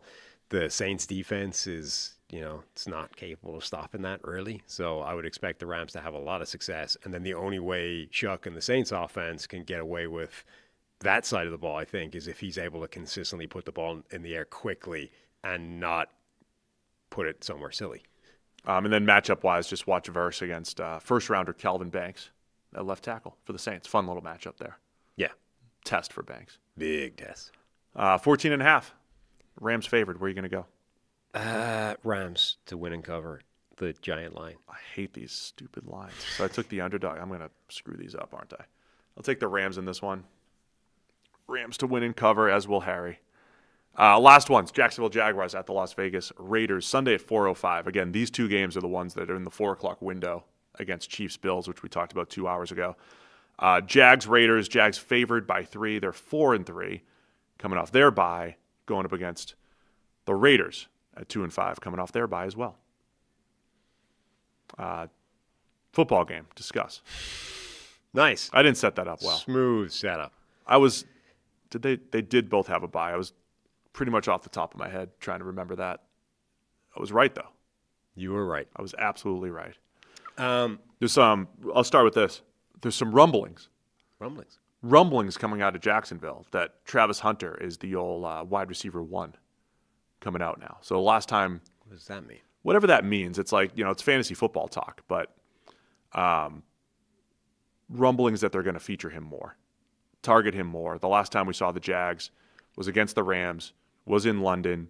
It was Hunter's best statistical game. It's tough to really glean anything from that because they were so out of sync offensively, and his long touchdown was more garbage timey. They were down 4 scores at that point. Right. But 14 targets, 8 catches for Hunter. There are rumblings that he's going to be featured more in the second half of the season here as part of that offense. He should be, and they should be using him out wide more as well. Agreed. And coming into the season, we expected, like when they drafted him, it would be Brian Thomas Jr. and Travis Hunter as their 1-2 wide receivers. And instead it's like, no, Travis Hunter has been pegged as this slot-only guy, and Parker Washington's the guy with the monster role on the outside. Nothing against Parker Washington, by the way. But he shouldn't be the second receiver in that trio. That's the point. So whatever about what this is doing to Brian Thomas Jr.'s role within the offense, like those 2 should be the top 2 receivers in terms of however you want to designate that. Both guys playing outside, the top 2 players in terms of yards, targets, touchdowns, whatever. Yeah, obviously that should be the way things are going. Trevor Lawrence has the lowest everything since his rookie season. The lowest everything. Every key number for Trevor Lawrence, yards per attempt, passer rating, whatever you want to look at, lowest since the Urban Meyer year. The Jags fans are going to hate that. I'm just telling you. They get so upset when These you are start just saying anything negative about Trevor Lawrence. These are just the facts. I'm a Trevor Lawrence fan. Like, I think there's a lot in there. But there was the question for Lawrence for me was always a good to great thing. I think he's good. Can he ever get to great? Right? Yeah. Is that fair? Sure. I mean, that's where his ceiling. It's such a weird quarterback discussion because the level was different coming into the NFL. Like, he was talked about as the pantheon of quarterbacks in the last 30 years, being Peyton Manning, Andrew Luck, who's the other guy I'm missing? John Elway, like going back to the 80s, right? Those are the three, the perfect prospects to come in. And Lawrence was the next guy in that category. So whatever about everyone, like every year there's a generational quarterback. I mean, that was genuinely generational. 2012, 1998, 84, or 83 or whatever it is. That's actual generations between each one of those guys. And he was talked about in that category. And nothing about his career so far has suggested he belonged in that group. And then you get to what can he become? And does his career start to look a bit like Andrew Luck, who, remember, quite a lot of Andrew Luck's career didn't really look in that category either. And then late in his career, he really put it all together and he looked fantastic. Does his career start to look like that, where there's a few years where it's good, not great, and then we finally put it all together and we become great? Now I'm just like, all right, you got the $55 million a year, but are you even going to be good? He's been good-ish for most of his career. The second half of 22, he was fantastic. It landed in that season was good. 23 and 24 before injuries hurt him in both seasons. I thought he was good. The question was, okay, was there that next step? I always made that Luck comparison. Yeah. And I thought a lot of the advanced numbers would show, yeah, Luck was good. If you adjusted for situation, Luck was probably better than good. If you think about O-line questions, the way the system was built around Andrew Luck's talents, there was not a lot of those easy buttons that I talk about for Luck. And then when they finally gave him like a little bit more favorable system, he put up, some elite advanced numbers. That was Luck. So I was always wondering if that was where Lawrence was going to go. I think it's been a slow start in Liam Cohen's offense. Just simple numbers, like completing under 60% of your passes in today's NFL and averaging 6.3 yards per attempt. Having a passer rating of 80. Basically every number. Yes. You can't find a number that doesn't make Trevor Lawrence look below average this season. Those are all bottom of the league numbers. Right. At the same time, he throws an absolute dot in a comeback attempt against the Chiefs, right? To win, to help win that game. We're talking about Bryce Young having a relatively disappointing season given what he did last year and what we expected of him this year. And he's got 2 more touchdowns than Trevor Lawrence with the same number of interceptions, and he's missed time. Yeah. Trevor Lawrence has had a unquestionably, inarguably disappointing season with any number. He's like 26th in terms of EPA. He's, I think, 30-something in terms of CPOE, your favorite stat. Let me tell you what else is true. Almost dead-ass last in that. Here's what's affecting that, though, too. Drop rate. Yes. One of the worst drop rates in the NFL. That's all true. I hear you, Jags fans. I hear you. So both things are true. I think Lawrence himself is underperforming my expectations, certainly. I mean, if he's performing to your expectations, you let me know. I'm curious. Underperforming my expectations, as are the receivers. Brian Thomas Jr., massive disappointment. Huge. Both of those guys, not on the same page. When they're on the same page, he's dropping passes. It's not great, other than a couple throws. And then Travis Hunter, want to see more from him. I know Parker Washington, I think he's had some great flashes. He had a couple key drops in there as well through the first 7 weeks of the year. All that to be said, I still spin that as a positive for the Jags and say I think there's better Lawrence play as he gets more comfortable within the system. See if that's a factor. Brian Thomas Jr. should be better. And if they lean into Travis Hunter's skill set more, I think there's more there as well. So I would almost spin this as a positive and say, I'm overall disappointed in Lawrence that he hasn't taken this next step. But if you told me in the second half of the year he's going to have a a good finish, I also wouldn't be surprised. The Brian Thomas Jr. thing is bizarre. Like, he has been so bad this year relative to expectations. I do not really understand what's going on with him, to the point where I think he might have entered the Marvin Harrison Jr. world of, I don't know if his confidence is just completely shot at this point, and he needs some kind of game where he just goes off just to get himself back on track. But him and Trevor Lawrence have not had any chemistry from day one. Like, from the moment Thomas came into the NFL, even though Thomas was really productive, they were remarkably on different pages. One guy was consistently letting the other down, whether it was drops, whether it was overthrows, misses on deep balls, whatever. This year it got even worse, and they're nowhere near being in sync. It's bizarre for a guy that talented how unable to get him involved they are. I think they were mostly good last year, though. But even last year, there was so much where it's like you could put a highlight reel together of just plays where Trevor Lawrence didn't hit Brian Thomas Jr. that would have given him like 500 more yards. My nitpick on Lawrence last year was the good to great thing. Like, Lawrence is fine. I thought he started off slow last year, actually, too, and then he did get better. So that also could coincide with this season. We'll see. But yeah, he definitely missed an open Brian Thomas Jr. a lot down the field last year. I agree. So anyway, that's my thoughts on the Jags. Raiders, they had a bye after that shellacking against the Chiefs, one of the more one-sided games in this century. And so, question in the Raiders, I think what's going to be tough to predict about them is we thought they'd be better this year. They came out, had a decent week one, and have been awful ever since. Does the break work? Like, where's the old Ken Wisenhunt stat? So Pete Carroll is undefeated when he's got more than 7 days of preparation this year. Now you're coming off the bye. So for the Raiders, two big things. Number one, theoretically, you're getting Brock Bowers back healthy. That is a big He's fact. Definitely playing. We'll see if he's healthy, because the last time he was playing, he wasn't healthy. Some people's offensive rookie of the year last year. Yeah, indeed. Voters, Associated Press voter gave him rookie of the year. Yes, an individual Associated Press voter had him as rookie of the year. Others thought about it. Apparently, didn't go that route. Yeah. Others may have hung you out to dry. Others told me after the fact they thought about it, but didn't end up going that way. Anyway, he's huge. He's their number one receiver. I mean, let's put it in those terms. They are getting their number one receiver back, even though he's a tight end. That should be absolutely massive for them. They're also, I assume, going to throw Tyler Lockett straight out there just because he's got, some history and chemistry with Geno. Maybe that'll have an impact as well. If you could just get Geno feeling comfortable again, maybe you might get him to stop having like utter meltdowns where he throws the ball in ridiculous places, which has been a huge part of the issue. Is Geno Smith's turnover-worthy play rate is astronomical. It's the volume and magnitude of the ridiculous passes he's attempting. If he just feels comfortable now, Bowers is here. I know where to go with the ball. Tyler Lockett's there. I can hit him as well. I feel okay now. I'm not going to throw the ball straight to a defensive lineman.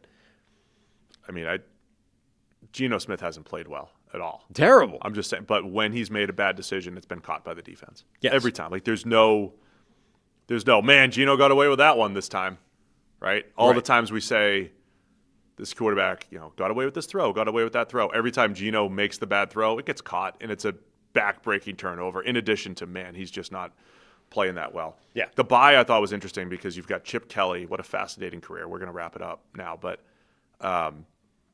for people that don't remember, his first NFL offense took the league by storm. Yeah. 2013. What was the breakout game? Was it against Washington? I don't remember. I think it was against Washington on Monday Night Football. May have been. Was it week one? Because he had Vic early that year. Vic got hurt, and then Nick Foles came in, goes 27 touchdowns and 2 picks. Had a 7-touchdown game against the Raiders. All in that first season. That was Chip Kelly's entrance into the NFL. It's this dude's unstoppable. Yeah. The next year, he had Mark Sanchez as a backup quarterback, making him look good statistically for the first time in his career. And then it all ran its course, and the whole league caught up to Chip Kelly. And then he goes to UCLA and then wins a national title last year with an offense that evolved, is the point I'm trying to make. Yes. Is they had a bad game against Michigan, and then all of a sudden for the playoff, they're like, oh, we have Jeremiah Smith. Let's throw to him more often. And they evolved the offense. And so does a bye week for Chip Kelly, Pete Carroll, does it help them evolve something, right? Do they actually create some sort of room in the running game where they're second to last in yards before contact? There's nothing for Genti, no room to run for Genti, but if they get a little bit of room, he's really good. You can see it. So the Raiders are kind of an unknown because I think they've been so underwhelming, but I'd call them more underachieving than just like the Titans are overmatched every week, talent-wise. I don't think the Raiders are overmatched talent-wise. So they could come out smoking and feeling, and playing much better these next few weeks than they've been. Yeah, I mean, the offense, I do think that Brock Bowers coming back healthy should make a huge difference to this offense. Like, again, he is their number one receiver. They've been without him for basically the entire year. I know he played for a chunk, but when he was playing with that knee brace on his knee, he barely could move. Like, he wasn't Brock Bowers anymore. This offense is completely different. It is. It's totally different. So I don't think we should underestimate how big an impact that can make. If you took the best receiver off of any team in the NFL, it makes a massive difference, right? So you should expect this team to be significantly better. I think Tyler Lockett, maybe I'm overstating that, but that might make an impact in terms of just the history that he's got with Geno and making him feel a bit more comfortable. But both those things together might make a serious difference to what he's able to do. And if they are able to pass the ball a bit more, that should hopefully back teams off from the line of scrimmage, give them some more room at the line of scrimmage, and suddenly Ashton Genti's able to go off. I think this offense could and should be better over the second half of the season with certainly Bowers back healthy. And I lied. These aren't lesser games. I like all the games. I love all the games. There's stories to watch. I'm going to watch all of them and enjoy all of them. Sunday at 4:05, Jags favored by 3. I think I made this my lock of the week, but I have this feeling that the Raiders aren't going to be as disappointing, that they're going to make some changes coming out of the bye. I have this feeling, but because I put it as my lock of the week that's going out on social media. Can a man batting at 30% or whatever have a lock of the week? Well, yeah, it's called the unlock of the week is what you call it. The unlock of the week. All right. No more use for these papers. We're all taking the Jags. We're all taking the Jags. Me, you, and Harry. But watch out for Walt's Raiders. Watch out. Watch out for Walt's Raiders. Another great show, all in under 3 hours, previewing. As I said yesterday, check out the Wednesday show, our interview with Nick Underhill, discussion there. Talked about midseason storylines. Had a lot of fun yesterday. Shouty shows. It was a good time. Good yesterday. Show. We'll be live tonight after Ravens Dolphins. We got a watch along coming up soon again. We're going to need to do. Yep.